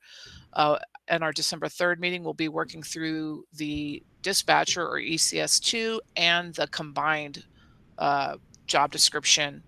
That one is especially important because the majority of you train your staff to do everything. We only have a few 911 centers in our state that actually have separated job descriptions. Something that came out of the meeting last month or this month, I'm sorry, was the desire to move forward with the supervisor job template and a manager job template. Jason Nettles was gracious enough to share some of the preliminary work his agency has done. I've emailed out those draft job descriptions for us to use as just a baseline template to build from. So look for December and January for us to finish up, quite frankly, all of the job titles to give everybody a nice baseline to move forward from. Glenn already shared the information on the cybersecurity workshops. I wish they had been a little bit better attended. Once the third workshop is finished, they'll be forwarding the PowerPoints to Glenn for dissemination. Based on CISA's rules, they don't record sessions. So we'll have the PowerPoints available to share out to the community. Also, a few of you have reached back out with the information that I shared that CISA is still offering free evaluation of your network. So a few of you have reached back to me. I did send all of those documents out to the email group. If you haven't seen that and you need it, please send it to me. I also have Denver 911's report that came out last March, a year ago, March 2019, so that you can see the depth of evaluation that goes into their process. So that might be of interest of you too, but I won't just send that out in a blanket email because there is some, quite frankly, sensitive information in there. Also on the roundtable, and Tina Bennett is on the call, we started talking about some challenges we're having from a perspective of non-traditional methods of contacting 911, and one of them in particular is a company called Noonlight. So now we are really getting the 911 system, not just in Colorado, but nationally, is being inundated with contact by non-traditional methods.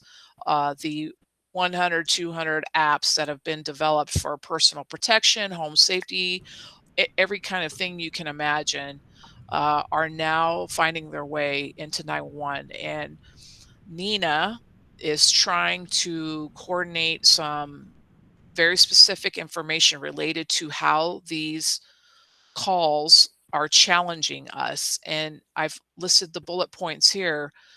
If you suspect your agency is receiving calls from this method and they have been problematic for you, these are the 6 items that we need: call description, the alley info, a screenshot if you have it available, call recording if you'll release it, the number of instances or the general frequency of the calls, whether you've received repeated calls, and then the name of the service. So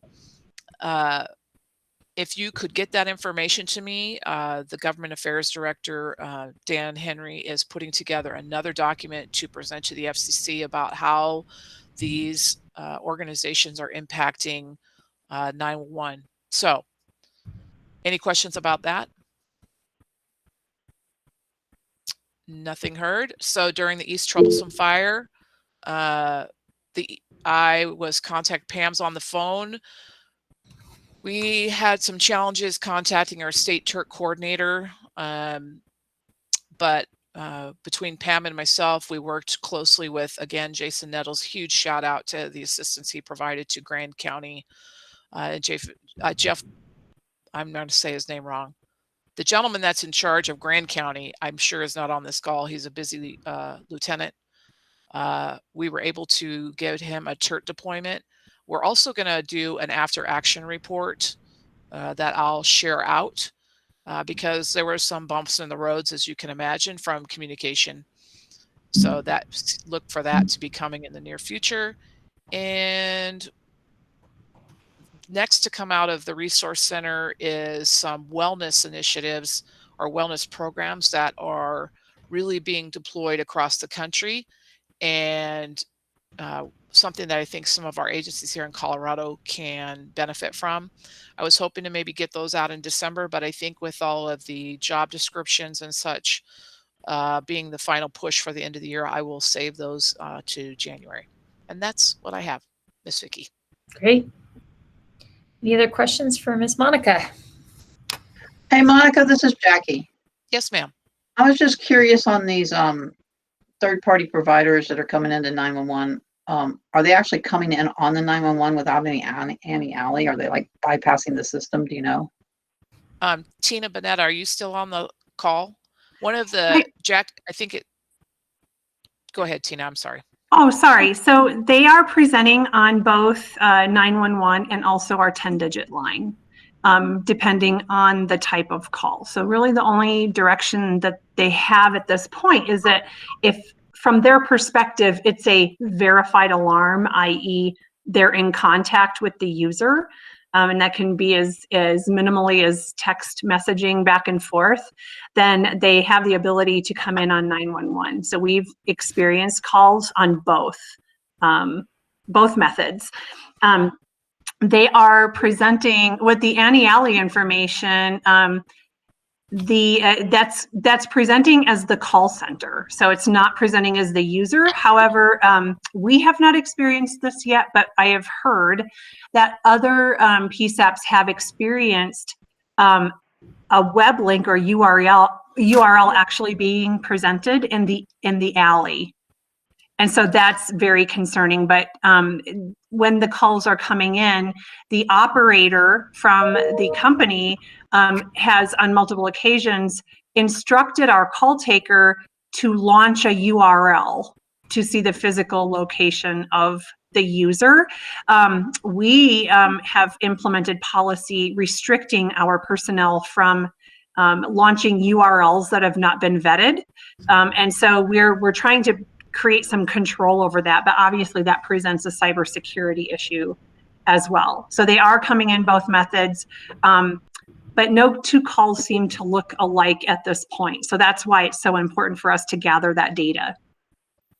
And just a comment on that, if you at your PSAP do not have a policy directing your employees not to open links, you could be exposing them to liability, because if they don't open the link and there's a negative impact to the caller, then it's kind of on them. But if you have a policy in place saying don't open links unless you absolutely know where they're coming from, then they can fall back on that from a liability perspective. And from a cybersecurity perspective, it's really a bad idea to open links if you don't know exactly where they're going. Mm-hmm.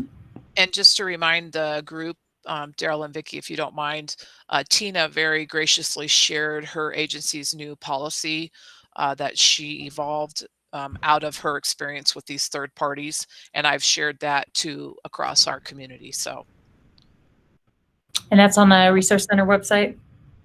No, I shared it via email. If somebody needs it, I need to probably establish a place for those kinds of things. So let me work on that.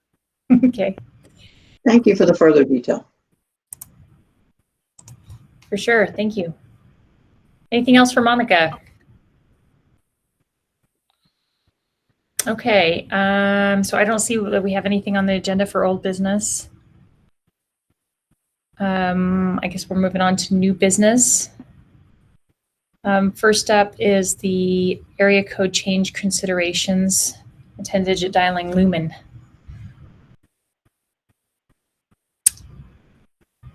Was that going to be US or?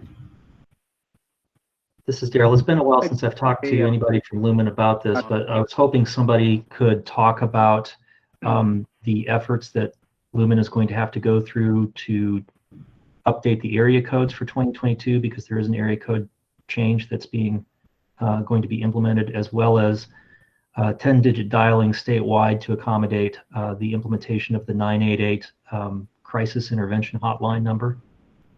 Wes, are you able to talk about that, or maybe Tim? Yeah. I'm sorry, Daryl and Vicki, I'm not in the loop on that. Maybe Tim can add some comment. I'm aware of the effort, but I don't have any details on how it's going to work or any of those sorts of things. Well, maybe that's something we can visit in the future then, if you guys have a chance to look into that for us. Yeah, absolutely. That'd be great. Okay, up next is the draft recommended standards document for 2021. Daryl. So just to refresh everybody's memories, every year the task force is required by commission rules to issue a list of recommended 911 standards that the commission may consider when it's looking at 911 issues and making decisions about 911 issues. It does not require that the commission do this, review these standards, but it's a list that the task force provides that the commission can then use if they find it appropriate to do so. I'm not asking for a vote on this today. I'm introducing it for the first time. This is an update from the version of the list that we already have on the website. And I would ask that people review this between now and the January meeting. We did approve the last version, the 2020 version, at the January 2020 meeting. So I'm hoping we can get this approved at the January 2021 meeting, because we are required under the under the commission rules to update this annually. There were only a couple of minor changes. A couple of the standards that already exist had version updates, so I noted those. For instance, this NENA standard for NG911 GIS data model was updated on February 18th of this year, so I updated that in the list. There's a new document that combines several existing standards, so I took out the standards that were incorporated into this document and added this document. It's not common that we include informational documents, which is what this is, but this informational document actually combines several documents that were considered standards before.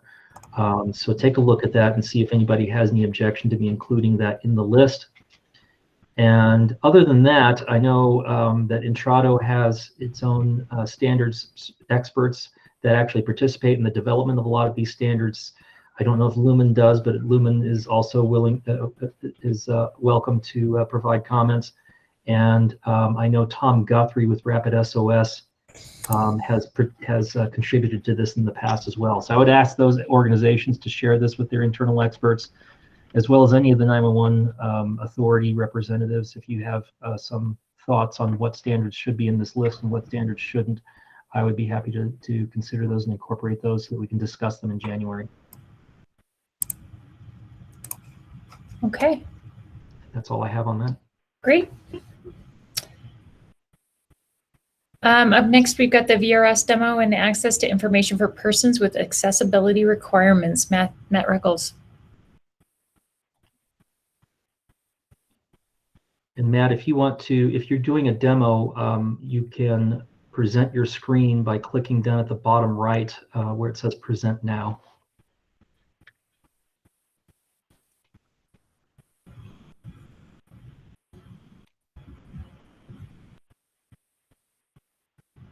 Matthew Ruggles, are you there?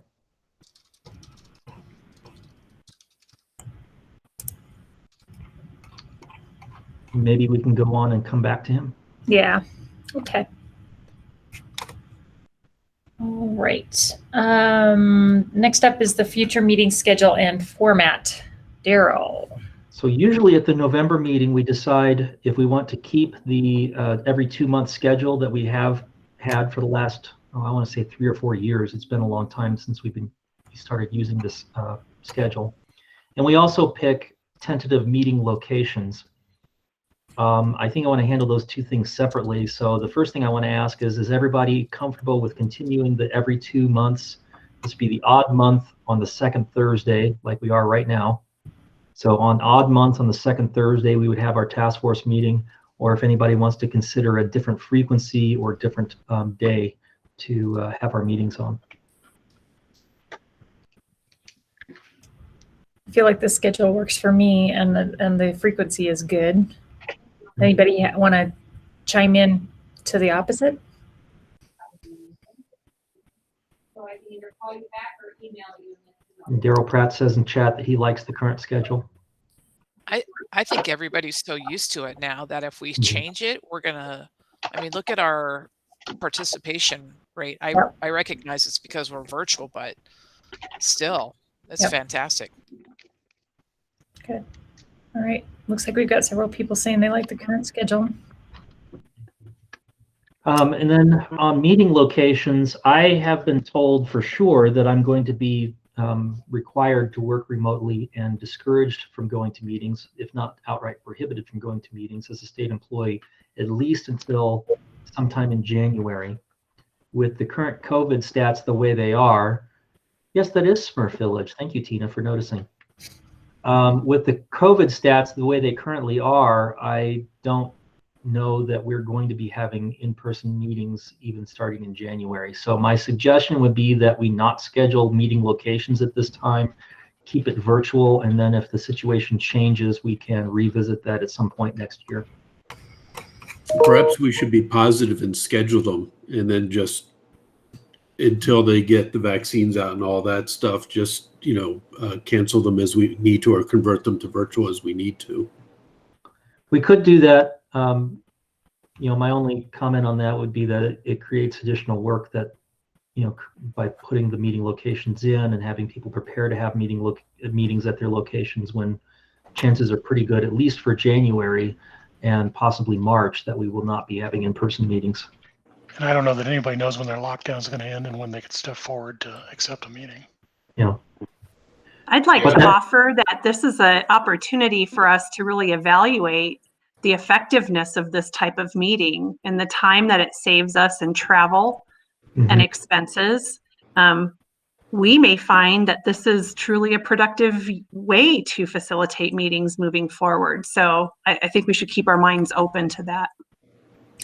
Yeah, and I think that's a very good point, Tina. I think, in the past, we have always provided a remote participation option for task force meetings, but then we always had some people in the room and some people on the phone. And sometimes it made it difficult for people on the phone to participate because they weren't there in person. But when everybody's virtual, it kind of levels the playing field for participation, I think. So I think there's a positive there. I agree. I do think that there's some networking opportunities that are lost for sure when we're doing just virtual meetings. And maybe there's some ways that we could work around that, like pre-meeting or post-meeting, have the opportunity to have discussions or something like that. But yeah. So in the meantime, do we want to tentatively pick meeting locations, or do we want to keep it virtual for now? I think just keep it virtual. I do too. I think we're silly to pick locations because if things don't change, we'll be virtual through the first quarter of next year. Yep. Looks like we have looking at the comments, I'm seeing a large consensus for virtual. Yeah. Okay. But I will keep the every other month on the second Thursday meeting schedule because it sounds like everyone wants to keep that. Great.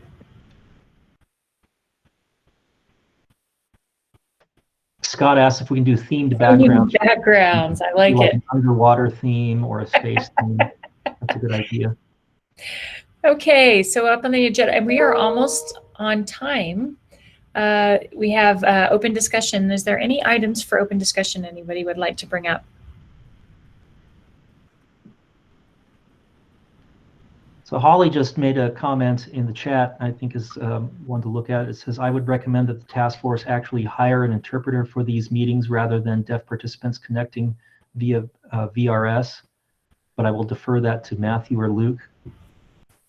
And the task force itself doesn't have a budget, so it would be up to the commission to provide that. Holly, I will reach out to you and to Matthew and Luke and see what the consensus is on that, and see then if the PUC has funding that we can access for that. Okay. Any other items for open discussion?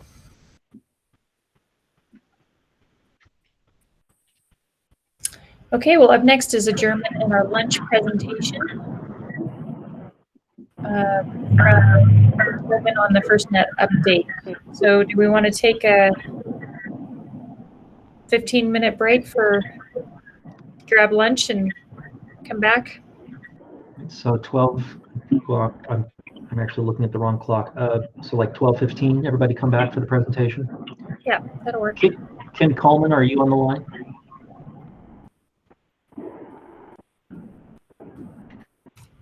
Kim Coleman?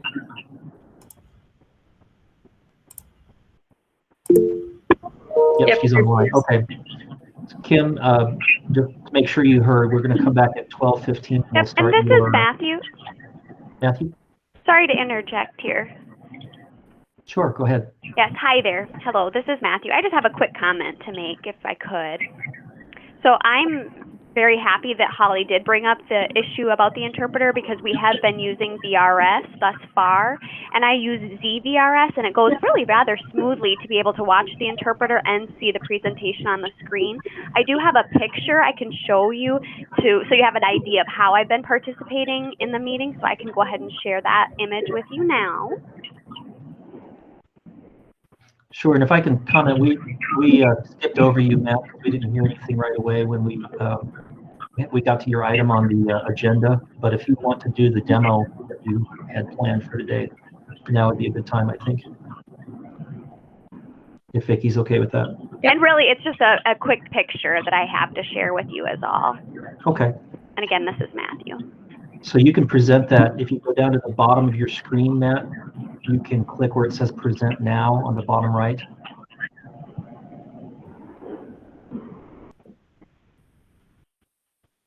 Just a moment here.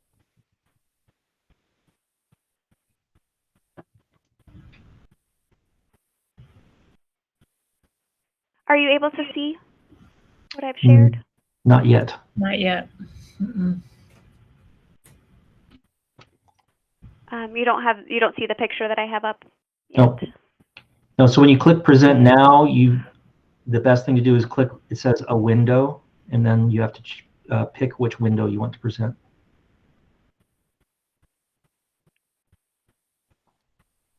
Okay.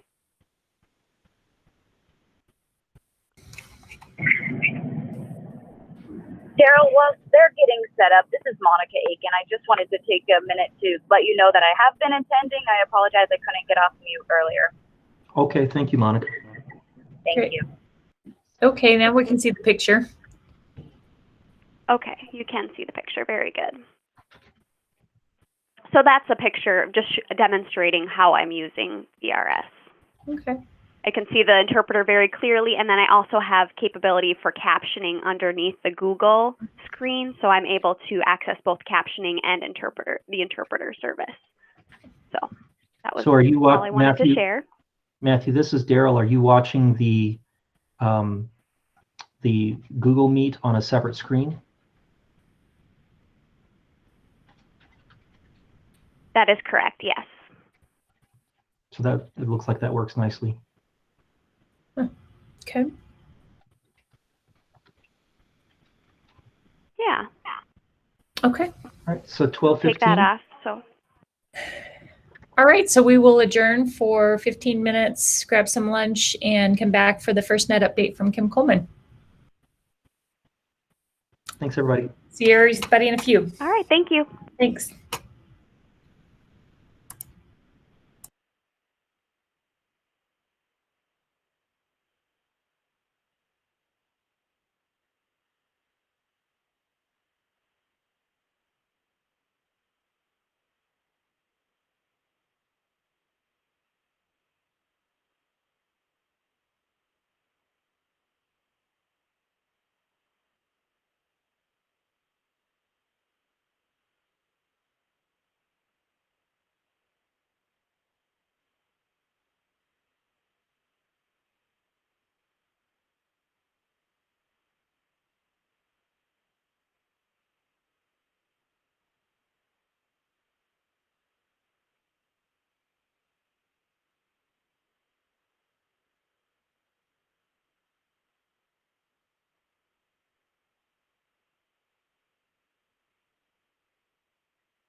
Kim Coleman, this is Daryl. I'm back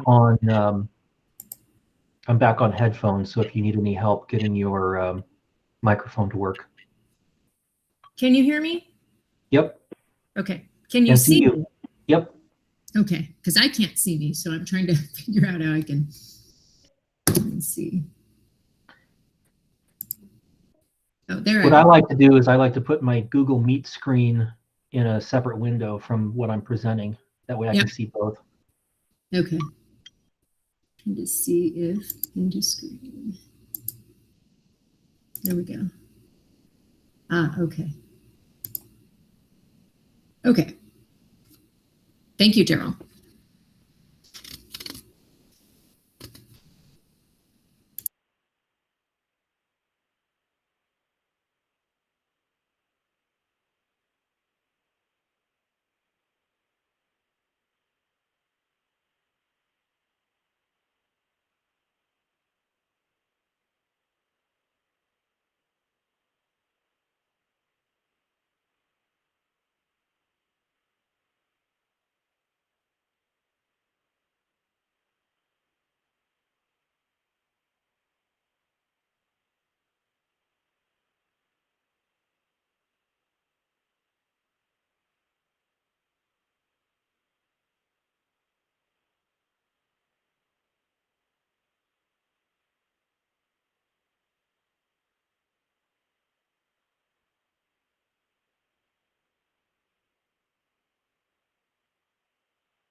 I feel sorry for all the people who are just on the phone today because they can't appreciate the virtual background fun we're having.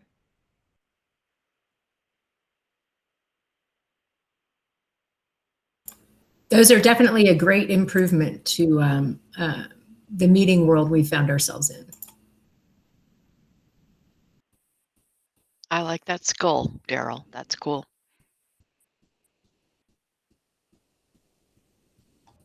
That's Skeletor from the old He-Man cartoons. Exactly.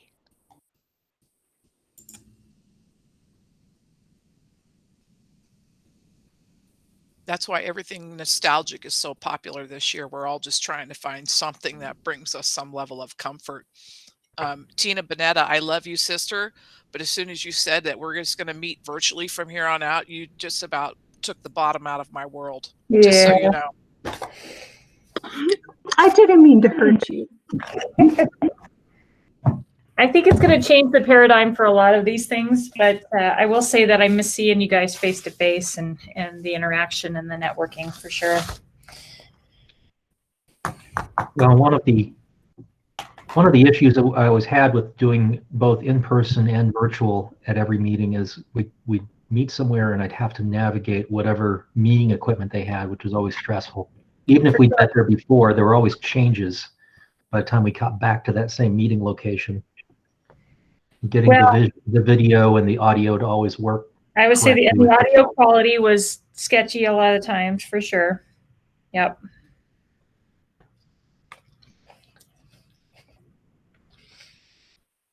Okay, well, it's 12:15. Kim, you want to take it away? Yes, thank you. Can you hear me? I can hear you just fine. Excellent. Thanks, Vicki and Daryl and everybody who's stayed to hear this presentation. It's good to speak with you. I've been gone from the state for almost 2 years now. And so any opportunity I have to speak to my former peers in the Colorado 911 world, you guys hold a place near and dear to my heart. So thank you again. There's a lot going on with the FirstNet Authority and FirstNet in general. FirstNet Authority, which I'm a part of, is the government entity that oversees the deployment and maintenance and operation of the nationwide public safety broadband network. I am not an employee of AT&T. I'm an employee of the U.S. Department of Commerce. And so I'm pleased to be here with you today. Just as a bit of background information for folks who don't know, FirstNet Authority, our technical headquarters, are actually housed here in Boulder as well. Hopefully someday we'll get to go back into that office, like many of you. So today I'm actually going to be talking with you a little bit about FirstNet and the use cases for the PSAP, or Emergency Communication Center.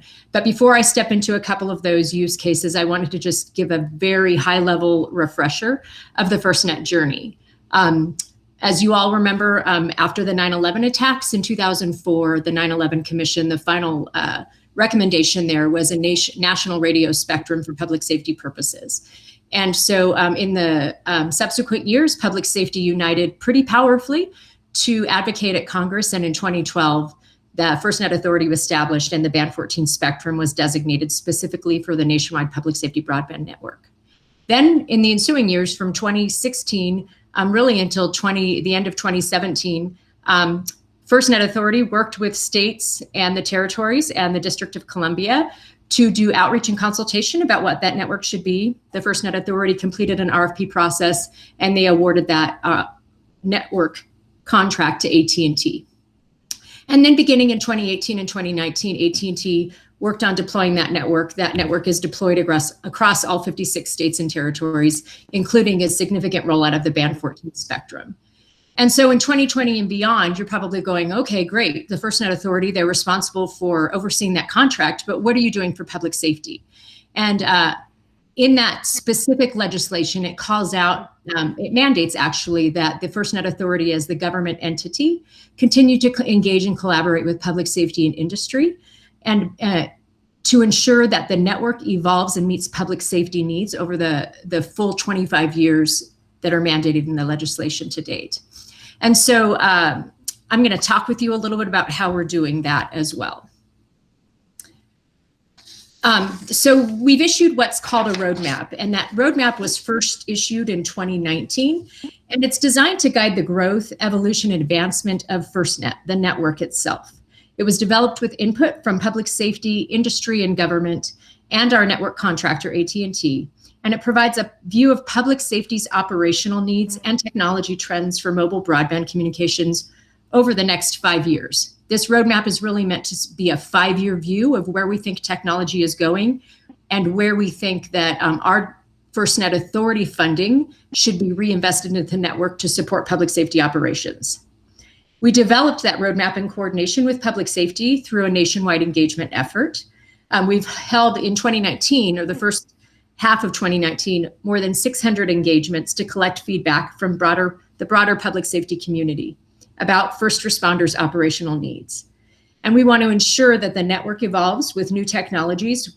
So we've also conducted targeted industry engagements and market research to capture those trends, drivers, and advancements. In 2020, and hopefully you'll be surprised and pleased to hear this, even in light of the pandemic, we've had an additional 1,000 public safety engagements with our teams across the country. And in doing so, we were able to update our roadmap. The roadmap itself, and you're able to go out onto our website and look at it at any time. We've just published it in the past 2 weeks, the updated version. It's structured around the 6 domains, which remain the same from last year. And those represent the network capabilities that are vital to public safety operations.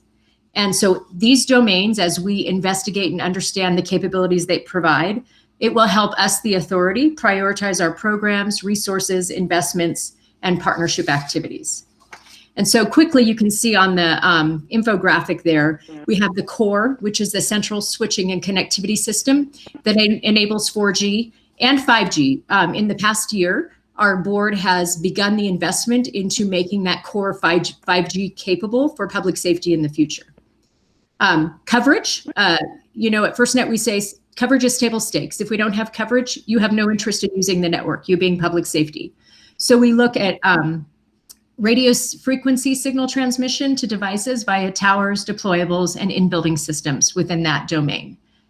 We're looking at situational awareness. The next 4 capabilities I'm going to talk about are really operationally focused capabilities as opposed to those provided technically on the network.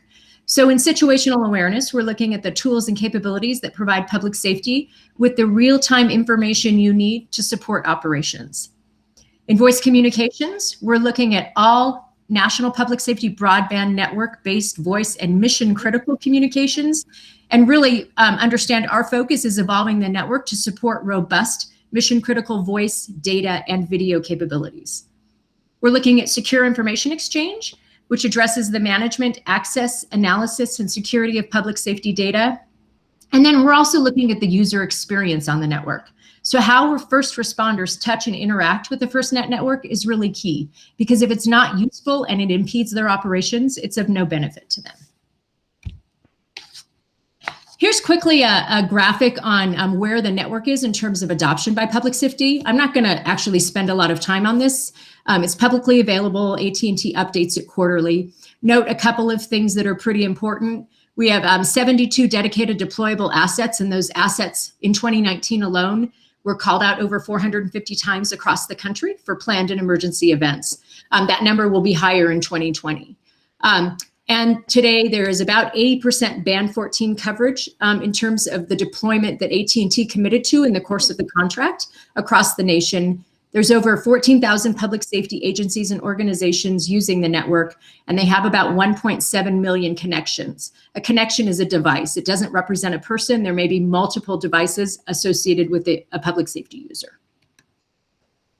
I'm going to spend a little bit of time on this slide because this, I think, is the beginning, or helps to, to paint the picture of why the connection or the ability to have information go from the 911 ESInet world across through the PSAP and then out to the responders via a network like FirstNet is really critical. You know, we've been talking about next generation 911 for a long time, 15 years or longer. And the concept of a nationwide public safety broadband network goes back almost as far, if not further. So we're starting to see noticeable progress in the ESInet deployments of incremental nature. And you guys, as I listen to your meeting today, I'm so excited for Colorado to really be kind of leading the nation, or one of the states leading the nation in that effort, and demonstrating some best practices. And so the elements of the overall emergency services IP network, so think of network upgrades, the PSAP equipment upgrade, service provider transitions, those are all parts of that ESInet. Where ESInets have been deployed, and even where they haven't yet, we are seeing some next generation core services, or NGCS, ride those networks. And those are now beginning to include text, images, video, location information, and other data. And we know that the earliest deployments took the form of PSAPs or ECCs upgrading their call answering equipment to be I3 capable, followed by GIS systems and various approaches to ESInet installations at local, regional, and statewide levels. So while we see that progress is being made, more remains to be done before ESInets and the NG911 services riding those networks can be considered to be ubiquitous. Some of the major impediments to universal adoption are things like the ongoing debate over standards, and that standards debate doesn't live solely in the 911 space. Related to the ESInet. There's also issues around sharing information via CAD. and other systems that ECCs rely on. Some experts have estimated that there may eventually be 100 to 150 separate EZNets across the country connected to each other, effectively creating a system of systems. So the congressional concept of a single nationwide broadband network dedicated to public safety was made a reality in 2012, like I mentioned, with the birth of FirstNet. And we've made a lot of progress in the first 3 years. But it's important to keep in mind that FirstNet and EZNets are separate and distinct networks, and that is a great thing. We don't want them to be the same network. As 911 calls originate with the public and are delivered to the front door of the PSAP over legacy 911 systems or the EZNet in the future, or today and in the future for some areas, will route the 911 call and other data. Now, remember that call, that voice call is no longer the way we get information. That could be provided to an ECC over that managed terrestrial IP network of networks. And some agencies today, as I'll talk about a little bit, are actually providing redundancy to their EZNets via wireless networks. So FirstNet is an option for that. It provides a robust, secure, reliable, and prioritized wireless connection to mobile public safety devices in the field. As we see in the diagram, the PSAP and the ECC has multiple call answering and ancillary systems used to process on the left there, the voice call and associated data for use in dispatching and responding to emergency situations. So you've got the CAD, records management systems, LMR systems, those sorts of things. By contrast, though, FirstNet is at the back door of this kind of configuration. And at the back door of the PSAP or the ECC, it provides transport capability for the two-way communications path between the dispatch center and the public safety mobile data devices in the field. So many PSAPs and ECCs are in fact using FirstNet for that purpose today. You might wonder how that's being done. FirstNet is an LTE wireless broadband network, and the PSAPs, ECCs are considered primary users on the network, and they can connect the FirstNet service just as they might do today to any other wireless service provider. And then they communicate to personnel via CAD, RMS, or other mobile applications. The communication is across the FirstNet network is via an internet connection with IPsec for security, or via a FirstNet private mobile connection, which is an MPLS connection available through FirstNet and AT&T. Again, I'm describing this solely as a way for you to understand the architecture as information for you. Not shown in this diagram really is the capability to use it as a transport and backhaul system for PSAPs or ECCs in case of terrestrial network failures.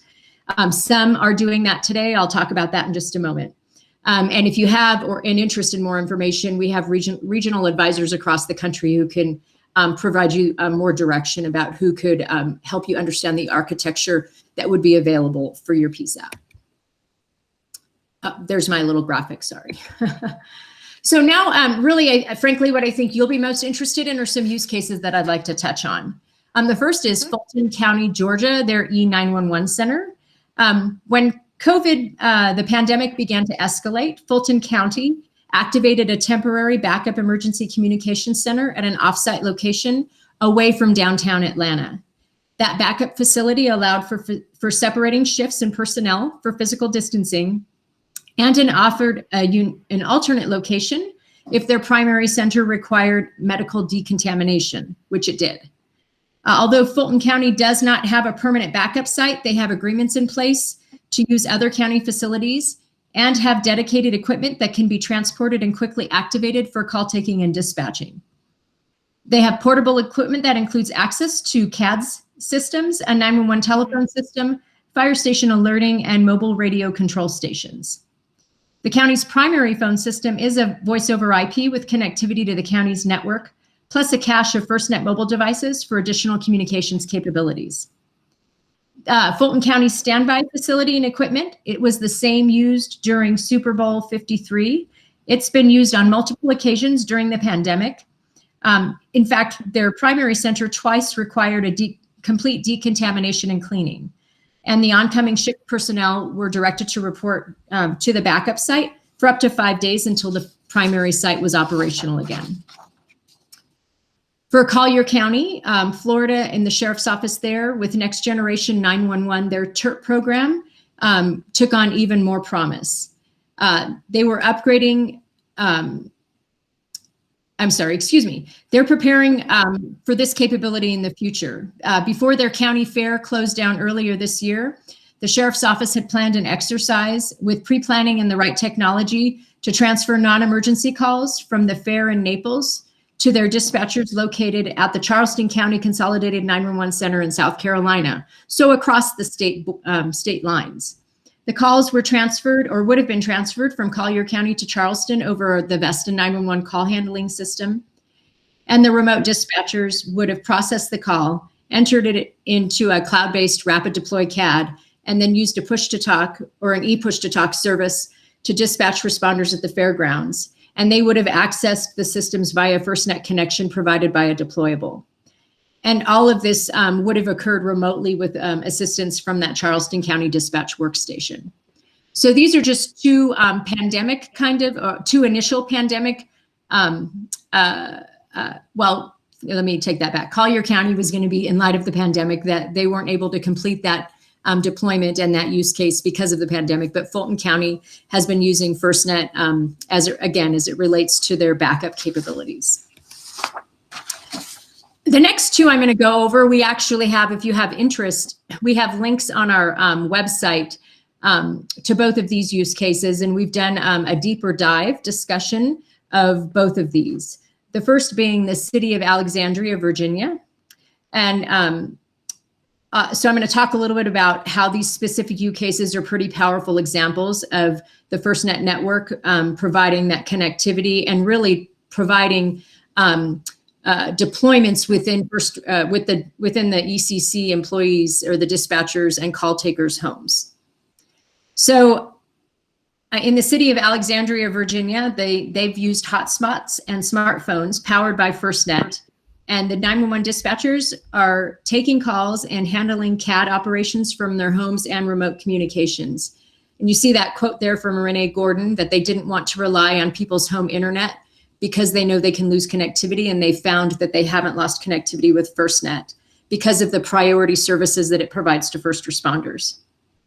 So in this specific instance, Alexandria's remote dispatchers used equipment that included a laptop, a headset, and a smartphone, a FirstNet hotspot, a mobile router with CAD, and other necessary hardware. And that hotspot with FirstNet they found was critical to their operations. They implemented the planning and testing of this approach in 3 distinct phases, and the remote capability went live on March 6th of this year. For the first month, the remote workers answered non-emergency phone calls only until they decided that the system was working so that 911 calls could be handled as well. The dispatcher at home accesses the department's CAD system remotely via a connection to a laptop set up at their normal dispatching position back at the 911 center. And they actually have full functionality of the center at their fingertips. And to take a quote, you can see this on our website from them. It's the same as what they have in the center, just a shrunken down version. They have Rapid SOS, Smart 911, and all the buttons at their fingertips. And they put a talk group for 311 and 911 on their phones, so it's like being back in the center where they can share information. And then the last use case I'm going to touch on is the District of Columbia Office of Unified Communications. The OUC is a unified communications agency staffed by over 400 people across multiple divisions in the District of Columbia. And that includes 911, 311, IT, administrative staff, training staff, and transcription staff. They handle 911 emergency and non-emergency calls and 311 city service calls. And they provide support for police department, fire and EMS, Homeland Security, emergency management, and about 20 other district agencies. And they support interoperable communications with regional federal partners and jurisdictions that work across the borders with the district. The district handles close to 1.4 million 911 calls and close to 2 million 311 calls, with over 10 million push-to-talks on their radio system per year. And they also support the mobile data computers for many of their law, fire, and EMS agencies. So in their case, they started with cell phones that they issued to employees, and they validated that that was working before and making adjustments as they figured that out. Then they expanded to a telework team where close to 40% of their 311 staff were teleworking, and they put them all on AT&T FirstNet MiFis. And they are looking to continue to expand that mobile data computer environment to take advantage of the same capabilities that they have in the PSAP in that remote environment for their staff. They have had to ensure that their system is extended into a remote environment and that they have the capability to transport the traffic into an environment in a safe and secure manner. So to do that, they use VPN, bear with me just a second, access, and they're leveraging, again, those FirstNet MiFi devices to be able to route that traffic from the employee's home or their remote work into, or they remote into the work infrastructure in a secure manner.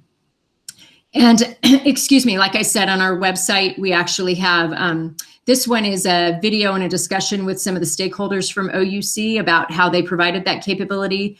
And for City of Alexandria, we actually have a blog and a video about that as well.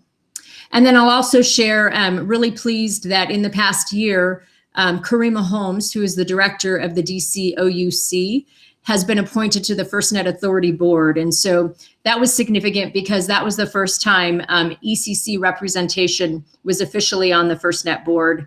And she's provided a tremendous voice for that community. All right, last slide.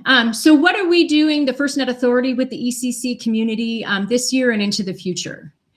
In 2020, we actually sent out a survey. Hopefully some of you participated in it. And we wanted to gain insight into how ECCs are using FirstNet and how you would hope to use it in the future. And we were able to survey over 200 leaders from across the country. And we're actually planning on hosting a webinar on December 10th of this year, where we will share the survey analysis with anybody who can make that webinar. We had hoped pre-pandemic to hold a summit in the summer of this year, but that was delayed. And our intent, hopefully, when people can reconvene, that we would be able to assemble key ECC stakeholders to discuss that future vision that you all have with regards to ECCs and FirstNet. And so as we continue to do our outreach, even in this outreach challenged environment, our intent is to do even more enriched conversations with the ECC community about information and tools relative to integrations from the ECC perspective with the nationwide public safety broadband network. And as I mentioned, we are looking to schedule that webinar on December 10th. So watch for invitations. And that will be open to folks across the country. And then we continue to participate, like today, at state, regional, and national association events. And so I should have mentioned at the beginning, Tracy Murdoch, who is the regional lead for Colorado, she gives her apology. She had a conflict. So I eagerly offered to step in to be able to speak with all of you. And so that's our short update today, just provided a very high level overview of some of those use cases. And I want to thank you for your time and happy to take any questions.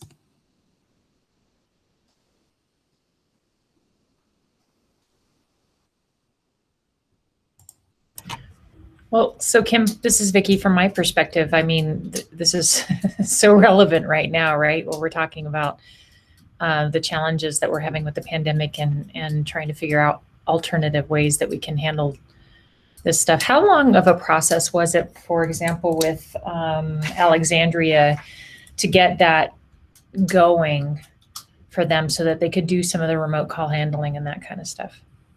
You know, Vicki, I don't want to speak incorrectly, but I really think it was within a matter of weeks where they were able to begin obtaining those devices and then testing their conceptual approach. And then once they rolled it over, they kind of did it in a phased, safe approach. So they were not introducing unnecessary vulnerabilities.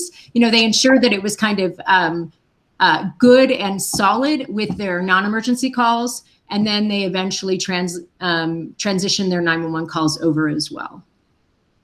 Fascinating.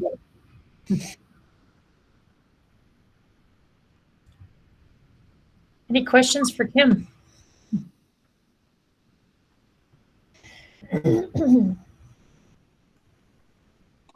No questions. I just want to thank you, Kim, for the presentation. It was very informative.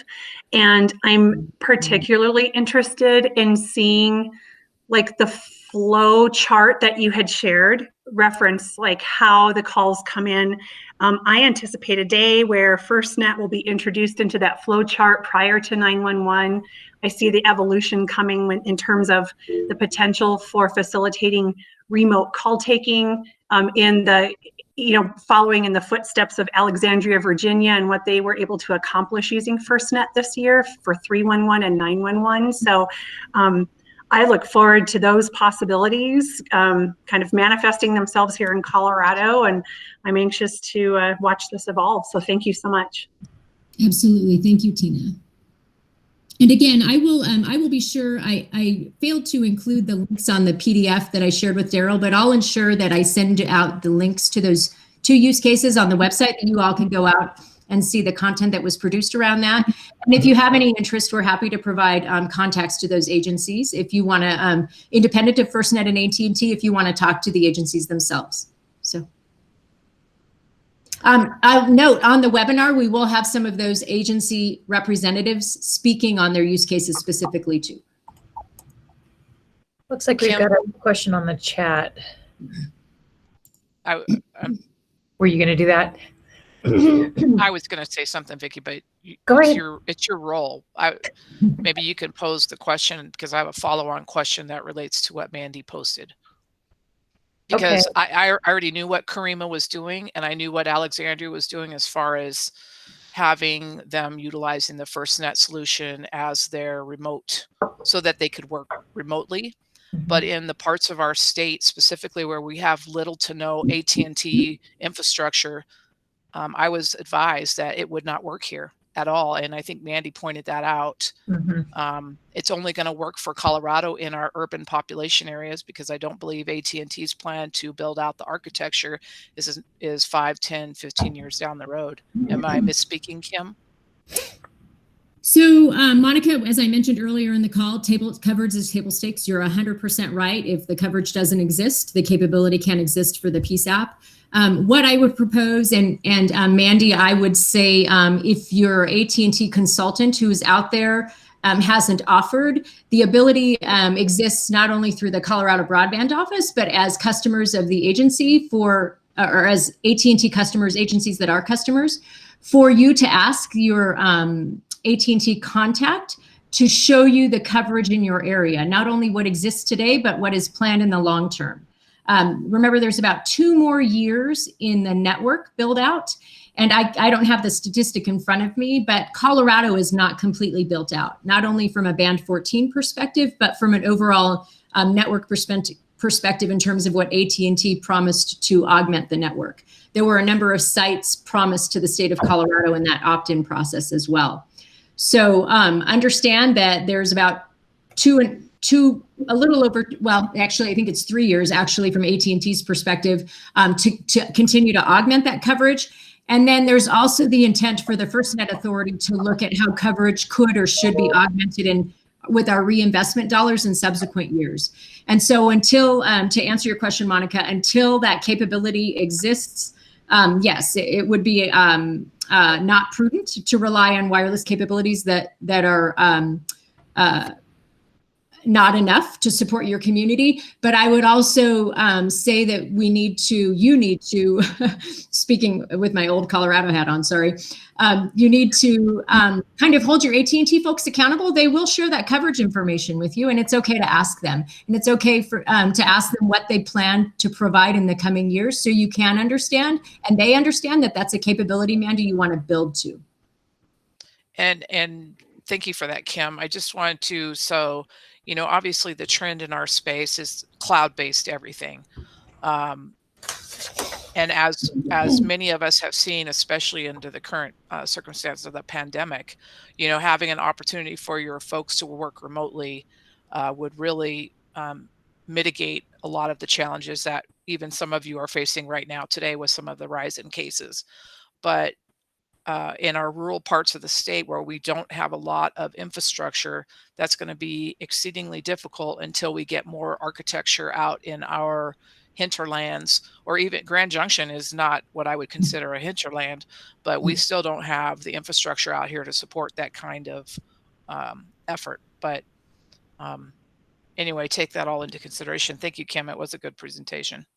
Sure. No, I completely appreciate that, Monica. And like I said, and even, you know, Mandy, you mentioned that Rory has been helpful to you, but we're, Tracy, myself, other folks assigned to, or working with Colorado because of previous relationships. We're happy to continue to help facilitate that information from AT&T to you. If you feel like you're not getting the information you need from them, let us know.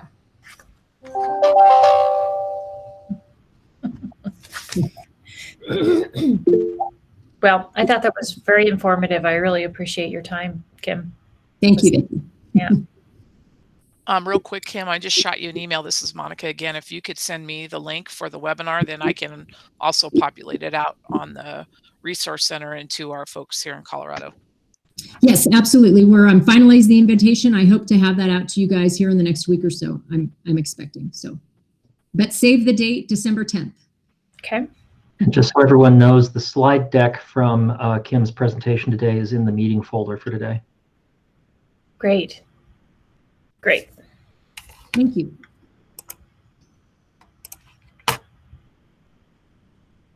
All right. Well, if there aren't any more questions for Kim, we really appreciate your time and thank you for the informative stuff. We may be hitting you up to come back. Happy to do it. Thank you. Okay. All right, everyone. Well, I think that's the last of our agenda. Are we having a Resource Center board meeting after this? Yes, ma'am. Okay. I can, I'll send out over the chat right now the information for the Resource Center board meeting. So if anybody wants to attend that, you can. The sign-in information is different though. So you will have to sign out of this and sign into the new meeting. And Vicki, when do you want to start that? 1 o'clock? Well, I don't know how much time you guys need. I have a lot of stuff going on right now, and I'm kind of hoping to get this done sooner than later. So even if you guys to do 5 till, give me another 5 minutes. I just need a biology break. That's all I need, Vicki. Okay. I don't know about the other board. I don't know about the board members. Okay. So at 12:55, we'll start the Resource Center board meeting. Is that good, Carl? Are you good with that? Yes. Okay, perfect. And I just sent the meeting information out over the chat, so feel free to join us. Thanks. All right. Thank you, everyone. Hope to see you over in the Resource Center board meeting. Have a good day. Have a good day. Thank you.